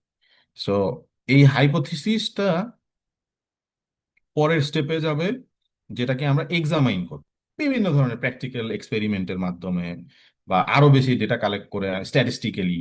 এখন তো আবার হইতেছে এমএল এর যুগ, মেশিন লার্নিং ইউজ করা যায়, বা বিভিন্ন ধরনের বিভিন্ন টেকনিক থেকে হইতেছে আমরা জিনিসটাকে বা সিমুলেশন করে, বিভিন্ন সিমুলেশন সফটওয়্যার আছে যেগুলো দিয়ে আমরা হইতেছে চাইলে অনেক কিছু করতে পারি প্রত্যেকটা ফিল্ডেই। অসংখ্য সিমুলেশন সফটওয়্যার, অসংখ্য প্রোগ্রামিং ল্যাঙ্গুয়েজের মাধ্যমে আমরা জিনিসটাকে সলভ করার ট্রাই করতে পারি। সো বা আমরা প্র্যাকটিক্যাল রিসার্চ করতে পারি, ল্যাবে গিয়ে আমরা হয়তো সেই জিনিসটাকে টেস্ট করলাম যে আসলেই কাজ করে কি। So examine the hypothesis by doing practical experiment and collect the data. So এখান থেকে আবার যে ডেটাটা জেনারেট করবে, এই ডেটাটা আমাদেরকে আবার কালেক্ট করতে হবে। সো ফার্স্টে আমরা কিছু ডেটা আগে থেকেই পাইছি, সেই ডেটাগুলোকে দ্বারা আমরা একটা হাইপোথিসিস দাঁড় করাইছি, এবং সেই হাইপোথিসিসটাকে আমরা টেস্ট করছি। টেস্ট করার পরে আবার আমরা টেস্টের রেজাল্ট পাইছি। সেই টেস্টের রেজাল্টটাকে কি করব, এখন আমরা অ্যানালাইজ করব। অ্যানালাইজ করার পরে আমরা এই জায়গায় একটা কি দিছি, এটাকে কি বলে জানি বুঝলে। সো এই জিনিসটার মানে হলো যে এইখানে কোন একটা লজিক আছে, যে লজিকটা আসলে ঠিক কি না এইটা জাস্টিফাই করা হয়। তো justify the hypothesis the analysed data. So analyse মানে যে ডেটাটা আমরা হইতেছে এক্সাম মানে এই যে এক্সপেরিমেন্ট থেকে বের করলাম, এই ডেটাটা নেক্সট আমাদের কাজ হচ্ছে এই যে হাইপোথিসিস আমরা যে অ্যান্সার বলছিলাম, যে এই প্রবলেমটার অ্যান্সার হচ্ছে এইটা, সেটা কেমনে বলছিলাম কিছু ইনফরমেশনের ভিত্তিতে, এবং সেই হাইপোথিসিসটার উপরে বেস করে আমরা ল্যাবে কাজ করছিলাম বা কিছু একটা করছিলাম, সেটা থেকে কিছু ডেটা পাইছিলাম। সেই ডেটাটা এখন এখানে আসছে, এখন আমরা টেস্ট করতেছি যে আসলেই আমি যে সলিউশনটা প্রপোজ করছিলাম সেই সলিউশনে অ্যান্সার বের হওয়ার কথা ছিল 2। সো সেই 2 আসছে কিনা। যদি 2 না আসে, যদি 1.5 আসে অথবা 2.5 আসে, তো তখন আমাদের বুঝতে হবে যে দেয়ার ইজ সামথিং রং, আমরা কোথাও একটা ভুল করতেছি। সো আমাদেরকে আবার এই এই 4 নম্বরে ফিরে যেতে হবে। 4 নম্বরে ফিরে গিয়ে আমাদেরকে আবার এক্সামাইন করতে হবে, আমাদের হাইপোথিসিসটাকে নতুন করে দাঁড় করাইতে হবে, আবার রিসার্চ করতে হবে, আবার পার্টিকুলারলি ওই জিনিসটাকে সলভ করতে হবে, সলভ করে আবার ডেটা পাবো, সেই ডেটাটাকে আবার জাস্টিফাই করবো। সো এই জিনিসটা কতক্ষণ চলতে থাকবে, এই লুপটা ততক্ষণই চলতে থাকবে যতক্ষণ না এই যে হাইপোথিসিস আমার যে অ্যান্সারটা ছিল এই পার্টিকুলার কোশ্চেনের ওইটা মিট করে। যখন মিট করলো তখন আমরা চলে যাব, সেটাকে আমরা বলবো ভেরিফাইড দ্য ফাইনাল রেজাল্ট, মানে ওই রেজাল্টটা ভেরিফাই হয়ে গেল। সো যখন আমার ওই রেজাল্টটা ভেরিফাই হয়ে গেল, আম ডান, আমি খুব খুশি। দেন আমরা হইতেছে যেটা করব সেটা হইতেছে জিনিসটাকে কোথাও একটা ভালো জায়গায় পাবলিশ করে ট্রাই করবো অবভিয়াসলি। সেই সেই কিভাবে পাবলিশ করব, কিভাবে সেই জিনিসটাকে উপস্থাপন করব, এবং কোথায় দিব। কারণ অনেকের মনে কোশ্চেন আছে যে আমি একটা রিসার্চ করছি ভাই, এই জিনিসটা তো আমার পাবলিশ হচ্ছে না। সো কেন পাবলিশ হচ্ছে না, তার পিছনেও কিন্তু কারণ আছে। সো এই জিনিসগুলো সম্পর্কে আমাদের মানে কি কারণে পাবলিশ হচ্ছে না, কোথায় দিলে পাবলিশ হবে, কি করা লাগতো, এই জিনিসগুলো বা একটা রিসার্চ পেপার কিভাবে লিখবো, কিভাবে পড়বো, এই যেমন এখানে রেইজিং কোশ্চেন, কিভাবে কোশ্চেন রেইজ করব, কিভাবে ইনফরমেশন কালেক্ট করব, প্রত্যেকটা স্টেপ আমরা হইতেছে বাকি যে কটা সেশন আছে ওই সেশনগুলোতে কভার করব।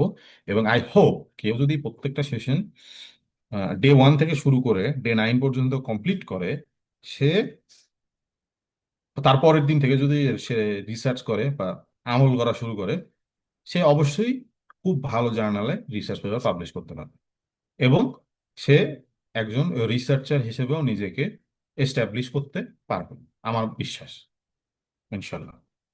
সো আমি আশা করব যে সবাই হইতেছে, যেহেতু পুরো সেশনটা ফ্রি, কারো কিছু যায় আসতেছে না, তুমি এই টাইমে হয়তো বা অন্য কাজই করতা, তুমি হয়তো সোশ্যাল মিডিয়া স্ক্রলিং করতা বা কিছু একটা করতে ঘুমাইতে, যদিও 9টার দিকে ঘুমানোর মতো পোলাপান এখানে নাই। সো আলটিমেটলি ওই চায়ের দোকানে বসে থেকেই চিল টিল করতাম বা কিছু একটা করতাম। সো আমি এক্সপেক্ট করব এই কাজটা না করে তোমরা যদি মানে কিছুই করলাম, কিছুই করলাম না, এখানে আসলা, আইসা এই 1 ঘন্টা সময় বসে থাকলা, নিজেদের মনে যদি উদ্ভট উদ্ভট প্রশ্ন থাকে জিজ্ঞেস করলা, করার পরে আমরা যদি এই যে একটা লার্নিং সেশন কন্টিনিউ করতে পারি, আই হোপ তোমার ইচ্ছা না থাকলেও 9 দিন পরে তুমি রিসার্চ শুরু করতে পারো। সো এইটাই আমাদের উদ্দেশ্য, এইটাই আমাদের কাজ, এবং দ্যাটস অল ফর টুডে। কারো যদি কোনো কোশ্চেন থাকে, গো অ্যাহেড।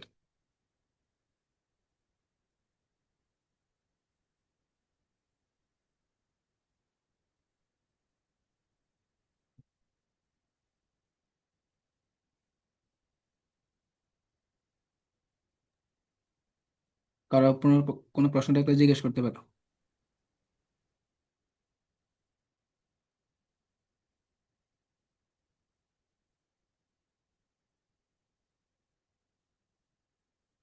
কেউ যদি মানে ভাই হেজিটেশন ফিল আমার করে, সে একটা সে ছোট একটা চাইলে কোশ্চেন হইতেছে আছে। চ্যাটেও লিখতে পারে। মানে কেউ যদি মনে হয় যে না আমি বলবো না, আমার লজ্জা লাগতেছে, সো সে চাইলে চ্যাটে বলতে পারে আর কি। ভাই আমার ছোট একটা কোশ্চেন আছে, করতে পারবো কি? হ্যাঁ, কে তুমি, তোমার নাম কি? আহ, ভাই আমি সরফরাজ, 3+2 3 সিরিজ, এখন থার্ড সেমিস্টার ওকে, চলতেছে আর কি। ওকে, ওকে। আহ, তো ভাই আমার কোশ্চেনটা হচ্ছে যে আমরা যারা সেকেন্ড ইয়ারে আছি, তো আমাদের তো থিওরিটিক্যাল নলেজ জেনারেলি অনেক কমই আছে বা থাকার কথা। হুম, তো হুম। আমাদের ক্ষেত্রে রিসার্চটা কিভাবে করা উচিত বা কখন শুরু করা উচিত, এটা একটু জানা ছিল আর কি।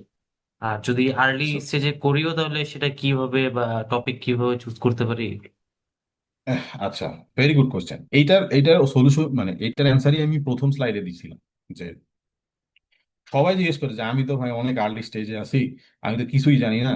তুমি সরফরাজ, ধরো যে তুমি 4th ইয়ারে যখন রিসার্চ করতে যাবে না, তুমি তখনও তোমার কাছে এই একই জিনিসই মনে হবে, যে আমি এখন 4th ইয়ারে আছি, তো আমার মনে হয় এখন অনেক বেশি আমি থিওরিটিক্যালি বা অনেক নলেজ গেইন করে ফেলছি। It's not like that.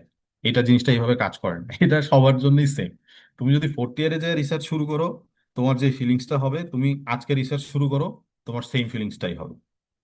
তো ব্যাপারটা হচ্ছে যে তুমি যদি রিসার্চ করতে চাও, সেইটার ক্ষেত্রে টপিক সিলেকশনটা করা উচিত। যেটা বললাম যে হইতে পারে যে তুমি তোমার চারপাশে যে ধরনের এক্সিস্টিং প্রবলেম আছে, এটা হচ্ছে বেস্ট, যে তুমি তোমার আশেপাশে যে এক্সিস্টিং প্রবলেমগুলো আছে, এই প্রবলেমগুলো থেকে একটা প্রবলেম নিয়ে সেটা সলিউশন করার ট্রাই করতে পারো। ফর এক্সাম্পল সিভিল ইঞ্জিনিয়ার, একটা উদাহরণ দিছিলাম যে রাজুকের পানি নিষ্কাশন ব্যবস্থা। সো সিভিল ইঞ্জিনিয়ার যদি এখানে কেউ থাকে, তারা যদি ওয়াটার রিসোর্স নিয়ে কাজ করে, তার জন্য এটা একটা অনেক বড় একটা টপিক কাজ করার জন্য। তো তুমি ট্রিপলিতে পড়ো, তোমার জন্য বিভিন্ন ধরনের জিনিস আছে। যেমন আমি নিজের ট্রিপলিতে এখানে কি রিসার্চ করতেছি, আমি এখানে রিসার্চ করতেছি হইতেছে এগ্রিকালচারাল সেন্সর নিয়ে। সো আমরা হইতেছে কি করি, এ ধরো যে অনেক ধরনের প্রবলেম আছে। ফর এক্সাম্পল আমি একটা কাজ করি হইতেছে টমেটো। সো এটা এক নাসা ফান্ডেড প্রজেক্ট, আমরা নাসার সাথে ডিরেক্ট কাজ করি। সো ওইখানে হইতেছে কি করি আমরা, একটা রোগ আছে যেটাকে যেটা হয় মূলত হইতেছে ফুসেরিয়াম নামক এক ধরনের ব্যাকটেরিয়ার আক্রমণ। সো ফুসেরিয়াম যখন হইতেছে এই টমেটো গাছকে অ্যাটাক করে, এই টমেটো গাছটা আমরা দেখি না যে হইতেছে সকালবেলা একটা গাছ দেখে আসলাম খুব সুন্দর, হঠাৎ করে বিকালবেলা নেতায় পড়ছে গাছটা। এরকম তোমার যদি ফিল্ড লেভেলে এক্সপিরিয়েন্স থাকে বা ছোটবেলায় যদি টমেটো ফিল্ড দেখে থাকো, এই জিনিসটা তোমরা খেয়াল করে দেখতে পারো যে এই জিনিসটা হয়। সো এইটার কোনো কি সলিউশন নাই? এইটার সলিউশন বের করার ট্রাই করতেছি আমরা কিভাবে, যে আমরা হইতেছে ওইটার আর্লি কি কত দ্রুত ডিটেক্ট করা যায়, যত দ্রুত আমরা ডিটেক্ট করতে পারবো, তত তার এগেনস্টে আমরা হইতেছে আহ, কাজ করতে পারবো। সো আমরা কি বলি, prevention is better than cure, right? জি ভাই। সো আমরা কি করি, আমরা হইতেছে যখন কোনো একটা ফুসেরিয়া মাইশা যখন তোমার ওই গাছে মানে অ্যাটাক করে, এইটা 28 দিন আগে আমরা হচ্ছে সিগন্যাল পাইতে পারি। কেমনে? যখন সে গাছকে অ্যাটাক করে, গাছ তখন হইতেছে ভোলাটাইল অর্গানিক কম্পাউন্ড বা ভিওসি নামে এক ধরনের গ্যাস নিঃসরণ করে। এটা হচ্ছে গাছের টেকনিক। তোমরা আহ, জেনে থাকবা বা শুনে থাকবা যে গাছ গাছের সাথে কন্ট্যাক্ট করতে পারে। যে একটা গাছ যখন সে দেখতেছে সে কোনো একটা বিপদে আছে বা সে এক্সটিংক্ট হচ্ছে বা কোনো একটা সামথিং লাইক দ্যাট, তখন সে অন্য একটা গাছের সাথে কন্ট্যাক্ট করতে পারে এবং তাদেরকে বিভিন্নভাবে ইয়া করতে পারে যে এ আমাকে অমুক ভাইরাস অ্যাটাক করছে, তুই রেডি থাক বা তুই হইতেছে নিজের মধ্যে প্রতিষেধক তৈরি করার ট্রাই কর। কাইন্ড অফ এরকমই জিনিসটা যদি আমরা মানে মানুষের ভাষায় ব্যাপারটাকে ডিসক্রাইব করি, বাট তারা করে জিনিসটা কেমিক্যাল। সো ওইটাকে আমরা বলি ভিওসি।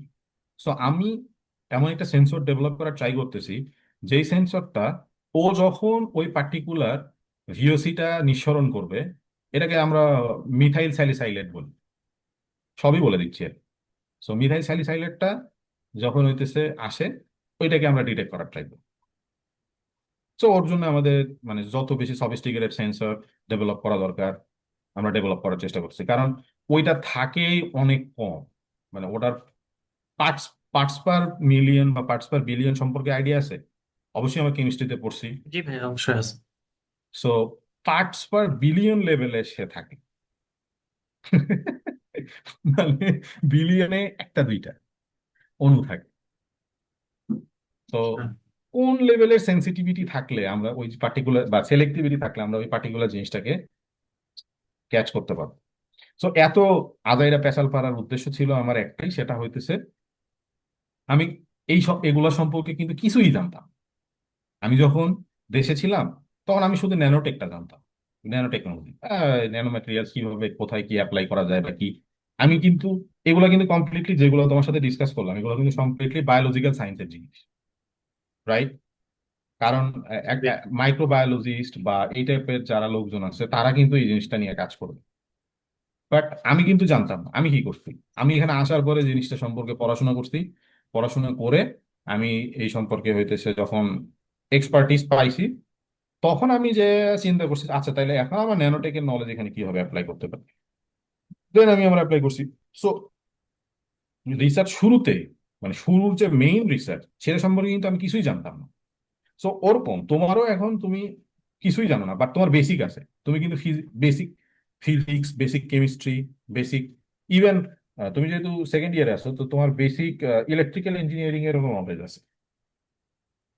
হুম। সো তোমার জি ভাই। যতটুকু আছে ততটুকু দিয়ে তুমি শুরু করো, কোনো একটা টপিক শুরু করো, যে যে জিনিস যে টপিকটা তোমার ভালো লাগে। তুমি বিভিন্ন জায়গায় তো ঘোরোই বা যেটা করতে পারো যে কোনো একটা ইউনিভার্সিটির ভালো ইউনিভার্সিটি, ফর এক্সাম্পল হার্ভার্ডে তারা কি রিসার্চ করতেছে।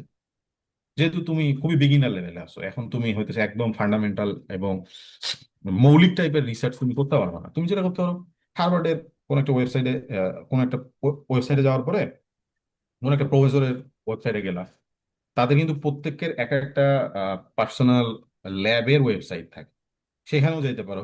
যা দেখলা যে তারা কি নিয়ে রিসার্চ করে, ও আচ্ছা এই ইলেকট্রিক্যালের টিচারটা তো এটা নিয়ে কাজ করে, এটা তো আমার ভালোই লাগতেছে, ওটা নিয়ে আরো পড়াশোনা করো, আরো পড়াশোনা করো। আমি শেখাবো কিভাবে পড়াশোনা করতে হয়, এটা পরের সেশন গুলোতে শেখাবো, এবং টপিক কিভাবে সিলেক্ট করতে হয় ওটাও শেখাবো। বাট আজকে একটু রাফ ধারণা দিচ্ছি, শুরু করো। দেন হইতেছে দেখবে যে তুমি অনেক টার্মিনোলজি বুঝতেছো না, খুবই স্বাভাবিক, বুঝবা না, তখন কি করবা? তখন এখন চ্যাট জিপিটির যুগ, তুমি চ্যাট জিপিটিকে পাশে রাখো এবং জিজ্ঞেস করো যে এটা কি, আমি বুঝতেছি না, আরো সহজ কর, আরো সহজ কর। একদম আমি হইতেছে ক্লাস 10-এর বাচ্চা, আমাকে বুঝান, আমি ক্লাস 6-এর বাচ্চা, এরকম করে বুঝায়, তারপরেও বুঝবা না। আই হোপ যে তার আগেই তুমি বুঝবা। ডু ইউ জি গেট ভাই, ইউর অ্যান্সার? বুঝতে পেরেছি ভাই। জি ভাই, থ্যাংক ইউ ভাই, বুঝতে ভাই পেরেছি। আমাদের চারটা কিছু প্রশ্ন আছে, একটু দেখেন ভাই। কোশ্চেনটা বল, আমি দেখতে পারতেছি।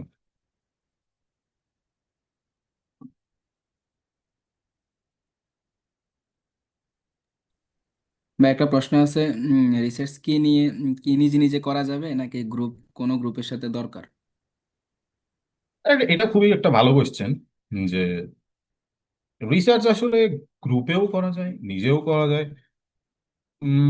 বাট আমার মনে হয় যে নিজে নিজে শেখা শুরু করা উচিত। শিখতে পারো বাট চেষ্টা করবা যে হইতেছে কোন একজন মেন্টর বা সুপারভাইজারের আন্ডারে থাকা সব সময়, যত দ্রুত সম্ভব। তুমি শিখতেছো, শিখতে শিখতে অপরচুনিটি সিক করার শিখতে হবে, যে অমুক টিচার কাজ করতেছে বা অমুক হইতেছে বড় ভাই ভালো কাজ করতেছে, বা অন্য কেউ, ইভেন তোমার ইউনিভার্সিটির বাইরেও কেউ হইতে পারে যে সে খুব ভালো কাজ করতেছে বা অন্য ডিপার্টমেন্টে কোনো একজন ভালো কাজ করতেছে, তো তার আন্ডারে যদি মানে কিছু শেখা যায়, মানে সব জায়গায় শেখার চেষ্টা করতে হবে যে তার আন্ডারে থেকে যদি কিছু শিখতে পারো, সেটা তোমার জন্য মাচ বেটার হবে। কারণ হইতেছে ইভেন এখানে আবার কথা আছে যে সবার কাছ থেকে শিখতে গেলে দেখা যায় যে তুমি আবার ডাইভার্ট হয়ে যাও, ওটাও আবার খারাপ। But I know you are adult and mature enough যে কার কাছ থেকে শিখতে হবে কার কাছ থেকে শিখতে হবে না এটা তুমি নিজেই বের করে ফেলতে পারবা। But the thing is that আমার মনে হয় শেখো, একা একাই শুরু করো, শিখতে থাকো। বাট যত দ্রুত সম্ভব কোনো একটা মেন্টরের আন্ডারে, কোনো একটা সুপারভাইজারের আন্ডারে কাজ শুরু করা উচিত। তাইলে যেটা হবে যে তোমার অনেক প্রবলেমই থাকবে যেগুলো প্রবলেমের সলিউশন আসলে চাইলেও মানে বের করা যায় না। ফর এক্সাম্পল তুমি রিসার্চ শুরু করে দিলা হইতেছে বায়োলজিক্যাল সায়েন্সের একটা টপিকের ওপরে, বায়োলজিক্যাল টপিকের মানে বায়োলজি টাইপের রিসার্চ করতে অনেক কোড অফ কন্ডাক্ট আছে যেগুলো মেনটেন করতে হয়। যে তুমি একটা প্রাণীর উপরে যদি রিসার্চ করো সেটা কিভাবে করবা, তাকে কোন পরিমাণে ব্যথা দেওয়া যাবে, কিভাবে অ্যানেস্থেসিয়া দিতে হবে, এই টাইপের জিনিসপাতিগুলো কিন্তু তুমি তোমার রিসার্চ পেপারেও থাকে না, কোথাও বলাও থাকে না। এটা কিভাবে শিখতে হয়, এটা হইতেছে তোমার কোনো না কোনো মেন্টর বা সুপারভাইজার আন্ডারে থেকে শিখতে হয়। সো প্রত্যেকটা রিসার্চেই এরকম ব্যাপার স্যাপার আছে, যে সমস্ত ব্যাপার স্যাপার গুলো মাথায় রাখতে হয়। সো আমার মানে সাজেশন থাকবে, পার্সোনাল সাজেশন, শেখার স্টেজে মানে এই টাইপের যে বেসিক জিনিসপাতি শেখো, যত দ্রুত সম্ভব শিখে ফেলো। দেন একজন মেন্টর খুঁজে নাও, অথবা হইতেছে সুপারভাইজার খুঁজে নাও, তার সাথে কাজ করো। তাইলে তুমি তোমার মোটিভেশনটাও ধরে রাখতে পারবা, তুমি তোমার ডিরেকশনটাও ঠিক রাখতে পারবা, এবং অযাচিত কোনো ধরনের সমস্যা এড়ায় চলতে পারবে। That's it. আই হোপ ভাই you got my answer. Next question ভাই, আমাদের রোড 0006 এর ভাই, আচ্ছা আচ্ছা। আমাদের সিনিয়র ভাই, উনি প্রশ্ন করছেন যে ওনার বিষয় স্টাডি গ্যাপ নিয়ে মাস্টার্স শুরু করছেন। কিন্তু হুম পেপার পড়তে গেলে মাঝে মাঝে হুম। বিভিন্ন ইকুয়েশন দেখা যায় যেগুলো হচ্ছে সমস্যা, মানে বুঝতে পারতেছে না, এগুলো হতাশ হয়ে যায় আর কি। এখন এটার জন্য উপায় কি? সরি, আমি কোশ্চেনটা শুনি নাই আবার। ভাই উনি হচ্ছে বিশাল স্টাডি গ্যাপ নিয়ে মাস্টার শুরু করছে। এখন আচ্ছা পেপারের মধ্যে তো অনেক ইকুয়েশন থাকে যেগুলো আমরা বুঝি না। এখন এগুলা আচ্ছা। দেখে মানে পেপার পড়তে আর ভালো লাগে না বা হতাশ হয়ে যায় আর কি। এখন এটা থেকে মানে সলিউশনটা কি এটা? আহ শুরুতে আসসালামু আলাইকুম ভাই, আপনাকে অনেক ধন্যবাদ এটাতে জয়েন করার জন্য। আমি আপনার অনেক জুনিয়র। সো ব্যাপারটা হচ্ছে যে এইটা আসলে একটা আসলেই বড় প্রবলেম, যে বিশেষ করে ইলেকট্রিক্যাল ইঞ্জিনিয়ারিং এর সেক্টরে বা মেশিন লার্নিং টাইপের জিনিসপাতি রিসার্চে হতেছে অনেক বড় বড় ইকুয়েশন আসলেই রিসার্চ পেপারের মধ্যে দেখা যায়, যেটা আসলে খুব বড় প্রবলেম। সো আমার মনে হয় যে ওই পার্টিকুলার যে মানে আপনি যে পার্টিকুলার টপিকের উপরে রিসার্চ করতেছেন সেইখানে খুব বেশি ইকুয়েশন থাকার কথা না। যদি আপনার আপনার অনেক বেশি ইকুয়েশন থাকে, তার মানে আমার যেটা মনে হয় যে হইতেছে আপনি জিনিসটাকে ন্যারো ডাউন করা হয় নাই এখন। আপনি যদি ফোকাসড কোনো একটা টপিকের উপরে রিসার্চ করেন, সেইখানে ঘুরে ফিরে আপনি প্রত্যেকটা পেপারে একই ধরনের ইকুয়েশন পাওয়ার কথা। সো আমার সাজেশন থাকবে সেই ক্ষেত্রে আপনি হইতেছে ফার্স্টে ওটা ফান্ডামেন্টালটা বোঝার ট্রাই করেন, irrespective of the research paper. আপনি ওইটার পার্টিকুলার ওই জিনিসটা সম্পর্কে, ওই থিওরিটা সম্পর্কে, বা পার্টিকুলার যে ইকুয়েশনটা ডেভেলপ করছে ওইটার যে হইতেছে মেইন বই, সেই মেইন বই থেকে বুঝে আসার চেষ্টা করেন, ইনক্লুডিং দ্য থিওরি। কারণ হইতেছে ইকুয়েশনটা কোনো একটা থিওরির উপরে বেস করেই তৈরি করা হয়েছে। সো ব্যাকগ্রাউন্ডে থিওরি না বুঝলে আপনার কাছে ইকুয়েশনটা অনেক জটিল লাগবে। দ্যাটস মানে সেই ক্ষেত্রে আমার কাছে যেটা মনে হয় আপনার উচিত হবে ওই পার্টিকুলার বইটা পড়া, কিছুদিনের জন্য আপনি রিসার্চটা ওইখানে রাখেন, স্থগিত রাখেন, রেখে আপনি হইতেছে ওই রিলেটেড কিছু বই পড়েন এবং তাদের থিওরিগুলো বোঝার চেষ্টা করেন। এবং আমি বলবো যে আপনি যদি সম্ভব হয় প্রত্যেকটা ইকুয়েশন ডেরাইভ করার চেষ্টা করেন, কারণ ডেরাইভ করতে গেলে আপনি দেখবেন যে অনেক ইজি ইকুয়েশন থেকে জিনিসটা আস্তে আস্তে আস্তে আস্তে আস্তে এক পর্যায়ে অনেক বড় হয়ে গেছে এবং অনেক জটিল মনে হচ্ছে। বাট ওই যে আপনি যদি ফান্ডামেন্টালি যে ইজি যে ইকুয়েশনটা থেকে আসছে এই জিনিসটা, ওইটা যখন ধরে ধরে ডেরাইভ করবেন, দেখবেন যে আপনার কাছে ইনশাল্লাহ অ্যাট দ্য এন্ডে জিনিসটা অনেক ইজি হয়ে গেছে। আমার মনে হয় এইটাই করা উচিত। তবে একটা প্রশ্ন আসছে যে ক্লাসে 4টা থেকে কোন সময় রিসার্চ করবে? হুম রিসার্চ হুম। করার জন্য ইফেক্টিভ সময় কোনটা তাহলে? ক্লাস 8টা থেকে শুরু হইলে কোন সময় ইফেক্টিভলি রিসার্চটা করা যাবে, কোন টাইমে? এইটা তো আসলে কাইন্ড অফ হচ্ছে নিজের কি বলে এটা, পার্সোনালাইজড একটা অ্যান্সার নিজেরই খুঁজে বের করা উচিত। মানে রিসার্চ কোন টাইমে করব ব্যাপারটা আসলে কেমন হয়ে গেল যে এটা নিজের স্কেজিউলের সাথে মেনটেন। বাট এইখানে একটা জিনিস আমি বলবো যে জিনিসটা কনসিস্টেন্ট যাতে থাকে, যে আমি রেগুলার বেসিসে আধা ঘন্টা সময়, 15 মিনিট সময় দিচ্ছি, বা যদি কারো বেশি এনার্জি থাকে সে 1 ঘন্টা 1.5 ঘন্টা সময় যাতে দেয় কনসিস্টেন্টলি, যে কোনো সময় দিতে পারে।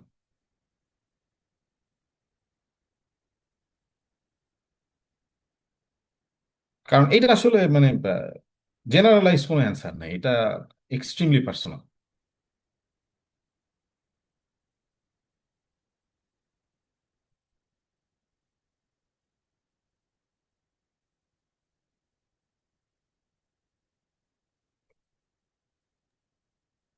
তারপর আর কোনো আর কারো কোশ্চেন? কোনো প্রশ্ন আছে? ইয়াসিন, লাস্ট একটা কোশ্চেন আসছে, দেখ।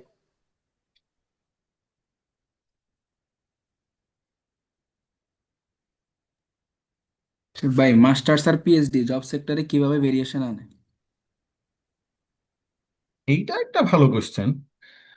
সো পিএইচডি হচ্ছে কমপ্লিটলি রিসার্চ বেসড একটা কোর্স, যেখানে মেইন টপিকই হচ্ছে রিসার্চ।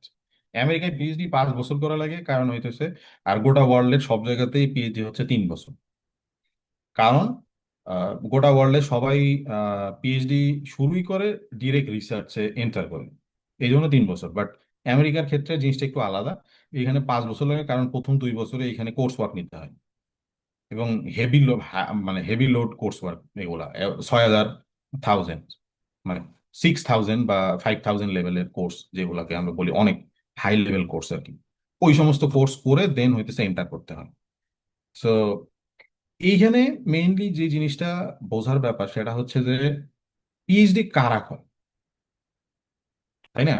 পিএইচডি কিন্তু সবার জন্য না। পিএইচডি শুধু তাদের করা উচিত যারা একাডেমিয়াতে যেতে চায়, মানে ফর এক্সাম্পল যারা ফ্যাকাল্টি হতে চায় কোন একটা ইউনিভার্সিটি ফ্যাকাল্টি। যেমন আমেরিকাতে মোস্ট অফ দ্য কেসেই দেখা যায় যে যে সমস্ত পিএইচডি হোল্ডাররা থাকে এবং যারা মোটামুটি ভালো করে পিএইচডিতে, যাদের ডিজার্টেশন ভালো থাকে এবং যাদের রিসার্চ ভালো, ভালো সুপারভাইজার আন্ডারে কাজ করছে, এই টাইপের লোকজনগুলা মোস্ট অফ দ্য কেসেই কোনো না কোনো ইউনিভার্সিটি প্রফেসর হয়। ইদার সেটা আমেরিকাতে হতে পারে অথবা আমেরিকার বাইরে তারা করে। তারপরে পিএইচডির লোকজন আর কি করে, দেখা যায় যে বিভিন্ন বড় বড় অর্গানাইজেশন যেগুলো আছে তাদের যে আর&ডি সেক্টর আছে, রিসার্চ এন্ড ডেভেলপমেন্ট সেক্টর, সেখানে কাজ করে, প্রোডাক্ট ডেভেলপমেন্টে কাজ করে। ইভেন অনেক পিএইচডি হোল্ডার আছে যারা হইতেছে দেখা যায় যে পিএইচডি করার পরে কনসালটেন্ট হিসেবে কাজ করে, বিভিন্ন অর্গানাইজেশনের সাথে কনসালটেন্ট হিসেবে কাজ করতে পারে। এরকম হইতেছে মোটামুটি তাদের ক্যারিয়ার পাথ। অথবা পিএইচডি হোল্ডারদের জন্য অন্টারপ্রেনার হওয়াটাও খুবই সোজা, কারণ তারা এমন ভাবে রিসার্চটা শেখে যে হইতেছে, তো তখন তারা হইতেছে তাদের জন্য কোনো একটা পার্টিকুলার প্রবলেমের সলিউশন বের করে সেটা কাজ করাটা খুব ইজি হয়ে যায়। সো এটা করতে পারে। আর মাস্টার্স এর ক্ষেত্রে সুবিধা হইতেছে যে যে মাস্টার্স করতে বেশি খুবই কম টাইম লাগে। ফর এক্সাম্পল 1.5 বছর মতো সময় লাগে আমেরিকা। কেউ যদি শর্টেস্ট টাইমে মাস্টার্স শেষ করতে চায় তার জন্য হইতেছে 1.5 বছর সময় লাগে, মানে টোটাল 4টা সেমিস্টার। তো তারপরে সে যদি কোনো একটা জব ইন্ডাস্ট্রিতে জয়েন করে সেটা তার জন্য অনেক ভালো, সে যে কোনো ধরনের ইন্ডাস্ট্রিয়াল জবের দিকে যেতে পারে। সো কিন্তু কেউ যদি পিএইচডি করে ইন্ডাস্ট্রিয়াল জবে ঢোকে এটাও করা যায়, কিন্তু এই ক্ষেত্রে দেখা যায় যে তার মাঝখানে এই যে 4টা বছর, এই 4টা বছর আসলে খুব বেশি ইফেক্টিভ হয় না তার লাইফে। দ্যাটস ওয়াই মাস্টার্স করে ডিরেক্ট ক্যারিয়ারে জয়েন করা, এটা যদি যাদের ইন্ডাস্ট্রি মেন্টালিটি আছে, যারা ইন্ডাস্ট্রিতে জয়েন করতে চায় তাদের জন্য খুবই ভালো। আর পিএইচডি শুধু তাদেরই করা উচিত যারা একাডেমিয়াতে বা কোনো আর&ডি সেক্টরে বা কনসালটেন্সি ফার্ম টাইপের জব করতে চায় বা নিজে দিতে চায়। এরকম জবের ক্ষেত্রে পিএইচডি আসলে পারফেক্ট। বা কোনো রিসার্চ অর্গানাইজেশনের সাথে যদি কাজ করতে চায়, তাদের যে রিসার্চ অর্গানাইজেশনে পিএইচডি হচ্ছে বাধ্যতামূলক, ওইটা ছাড়া চাকরি পাওয়া যায় না। সো পিএইচডি জবগুলা খুবই হইতেছে মানে ডিসক্রিট, যে এই জায়গাগুলোতে ওদের রিকোয়ারমেন্টই পিএইচডি, এবং দেখা যায় যে লোকজনও খুব কম থাকে যার কারণে ইজিলি জবে জয়েন করা যায়। এটা একটা সুবিধা আছে। বাট মাস্টার্স এর ক্ষেত্রে কম্পারেটিভলি জিনিসটা অনেক বেশি টাফ, কারণ এখানে অনেক বেশি হইতেছে ইয়া আছে আর কি, competition. I hope he got his answer. তা ভাই নেক্সট কোশ্চেন হয়েছে যে আমাদের ফ্যাকাল্টি মেম্বার যারা আছে ওদের সাথে যদি রিসার্চ ইন্টারেস্টটা না মিলে তাহলে হুম কি হুম। তাদের আন্ডারে সুপারভাইজার কি রিসার্চ করা উচিত হবে কিনা? এইটা রুয়েডার পার্সপেক্টিভে আমি বলবো যে তুমি চেঞ্জ করতে তো পারবা না। তুমি কি সুপারভাইজার চেঞ্জ করতে পারবা? যদি তুমি সুপারভাইজার চেঞ্জ করতে পারো এবং তোমার রিসার্চ ইন্টারেস্টের সাথে যদি অ্যালাইন কোনো সুপারভাইজার থাকে, তাইলে আই হোপ যে হইতেছে সেটা করা যেতে পারে। আর 2 নম্বর ব্যাপার হইতেছে, তুমি যদি তোমার সুপারভাইজারকেই মানায় নিতে পারো যে স্যার আমি এই টপিকে আমার এক্সপার্টিজ আছে, সো আমি হইতেছে এই টপিকে পার্টিকুলার এই প্রবলেম নিয়ে কাজ করতে চাই, আপনি কি বলেন? আই হোপ যে মোস্ট অফ দ্য কেসে সুপারভাইজাররা না করবেন।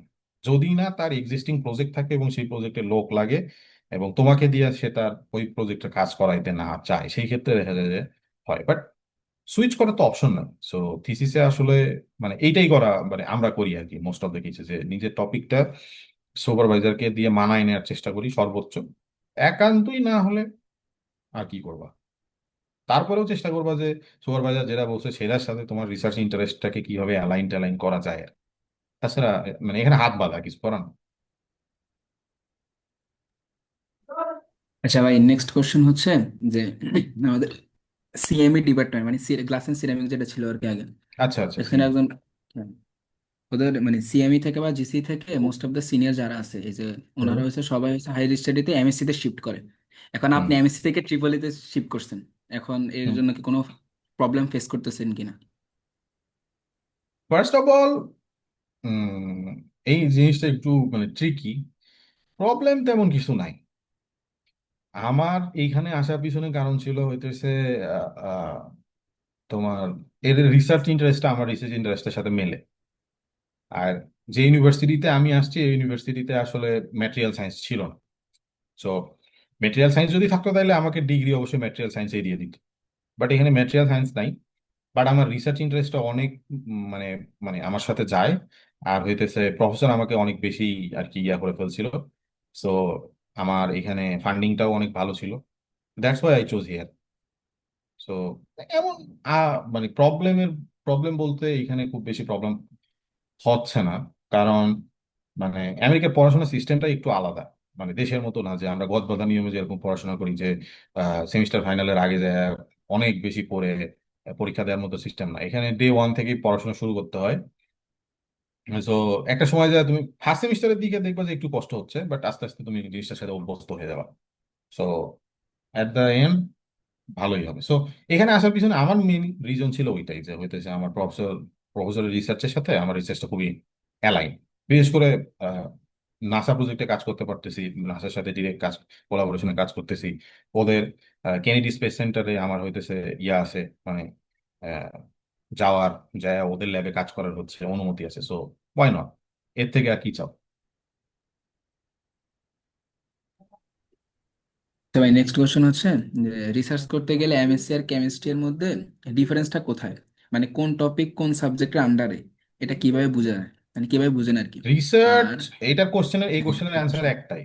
আমি বুঝছি যে এরপর পরে অনেকে জিজ্ঞেস করবে যে তাহলে এমএসসি আর ফিজিক্স এর মধ্যে মানে ডিফারেন্স কোথায়, বা এমএসসি আর হইতেছে অন্য মানে কেমিক্যালের মধ্যে ডিফারেন্স কোথায়। Research is not like that. তুমি যখন রিসার্চ করতে যাবা, রিসার্চ হইতেছে ইন্টারডিসিপ্লিনারি। এটা মানে ওই যে শুরুতেই তো বললাম, আমি ম্যাটেরিয়াল সায়েন্স পড়ে আসছি দেশ থেকে, এইখানে আবার ডিগ্রি নিচ্ছি ট্রিপলিতে, বাট আমার রিসার্চ কি বায়োলজিক্যাল সায়েন্সের সাথে রিলেটেড। এবং একটা বিশাল পোর্শনের রিসার্চ আমি বায়োলজিক্যাল সায়েন্সের উপরে করতেছি। আমার প্লান্ট ফিজিওলজি এই সম্পর্কে ভালো নলেজ থাকা লাগতেছে, আমার কেমিক্যালের নলেজ থাকা লাগতেছে। সো আসলে রিসার্চ তুমি শুধু যে আমি এইটুকুর মধ্যেই রিসার্চ করবো এরকম হয় না, আমি শুধু মেটেরিয়াল সায়েন্সের মধ্যে রিসার্চ করবো হয় না, আমি ইলেকট্রিক্যাল ইঞ্জিনিয়ারিং এর মধ্যে রিসার্চ করবো হয় না। তুমি যখন রিসার্চে আসবে দেখবা যে তুমি ইন্টারডিসিপ্লিনারি হয়ে গেছো, তোমার সব জানা লাগতেছে, আস্তে আস্তে শিখতেছো, ভাল লাগতেছে। সো এইটাই, রিসার্চ আসলে ইন্টারডিসিপ্লিনারি। তো ভাই লাস্ট কোশ্চেন, আমরা আর কোশ্চেন নিব না আজকে। আর এন্ড ডি ফিল্ডে রিসার্চ প্রোফাইল কি রকম লেভেলে প্রায়োরিটাইজ করে অ্যাব্রোডে? এইটা খুবই প্রায়োরিটাইজ করে, খুবই। কারণ হইতেছে তোমার যদি রিসার্চ এক্সপিরিয়েন্স ভালো না থাকে, তুমি যদি, ফর এক্সাম্পল, তোমার super, even not only your supervisor's research profile is also important here, because he or she will give you recommendation letter. So তার রেকমেন্ডেশন লেটারেই তোমার হইতেছে ওই পার্টিকুলার জায়গায় জব হবে। সো সেখানে যদি তোমার একটা ভালো এক্সপেরিয়েন্স থাকে, তোমার একটা bunch of good publications list থাকে, তোমার যদি গুড এক্সপেরিয়েন্স থাকে, সর্বোপরি এই জিনিসগুলা তোমার তোমার গুড ইমপ্রেশন ক্রিয়েট করে। But the thing is that তুমি এত কিছু করার পরে কি জানো, এই জিনিসটাও খুব ইম্পর্টেন্ট। তুমি যদি ভালো জানো, তাইলে তোমার ওই জিনিস পিছনের যে জিনিসগুলো আছে, ওই গুড ইমপ্রেশন গুলা, ওইগুলা তখন তোমার প্লাস পয়েন্ট হিসেবে কাজ করবে। বাট তোমার বাঞ্চ অফ ভালো পাবলিকেশন আছে, তোমার ভালো সুপারভাইজারের রেকমেন্ডেশন আছে, বাট তুমি হইতেছে যখন তোমাকে ইন্টারভিউ কল করা হইলো বেসিক একটা জিনিস পারলা না, তাইলে তো হবে। সো ওই জিনিসগুলো আসলে গুড ইমপ্রেশন ক্রিয়েট করে। But the thing is that তোমার নিজের জানা, তোমার বেসিক কতটা স্ট্রং, এইটাই ডিনোট করবে যে তোমার ভালো R&D তে যাইতে পারবা কি পারবা। ইয়া, দ্যাটস ইট। জি ভাই। ওকে, আর কোনো কোশ্চেন আছে? কয়টা কোশ্চেন আছে নাকি? না ভাই, ঠিক আছে, ওকে, কোনো কোশ্চেন নেই। আজকে কিছু নেই। Thank you very much for joining. I hope আমরা মানে একটু ভালো সময় কাটাইলাম, আর অনেক বেশি বক বক করলাম। So yeah, that's it. So আজকে মতো এখানেই শেষ। আমরা নেক্সট হচ্ছে শনিবার, রাইট ইয়াসিন? জি ভাই, শনিবার। ইয়া, আমরা শনিবারে আবার সেম টাইমে মিট করবো ইনশাল্লাহ। Till then, take care, stay safe, bye bye, আসসালামু আলাইকুম। আসসালামু আলাইকুম ভাই। ওয়ালাইকুম আসসালাম।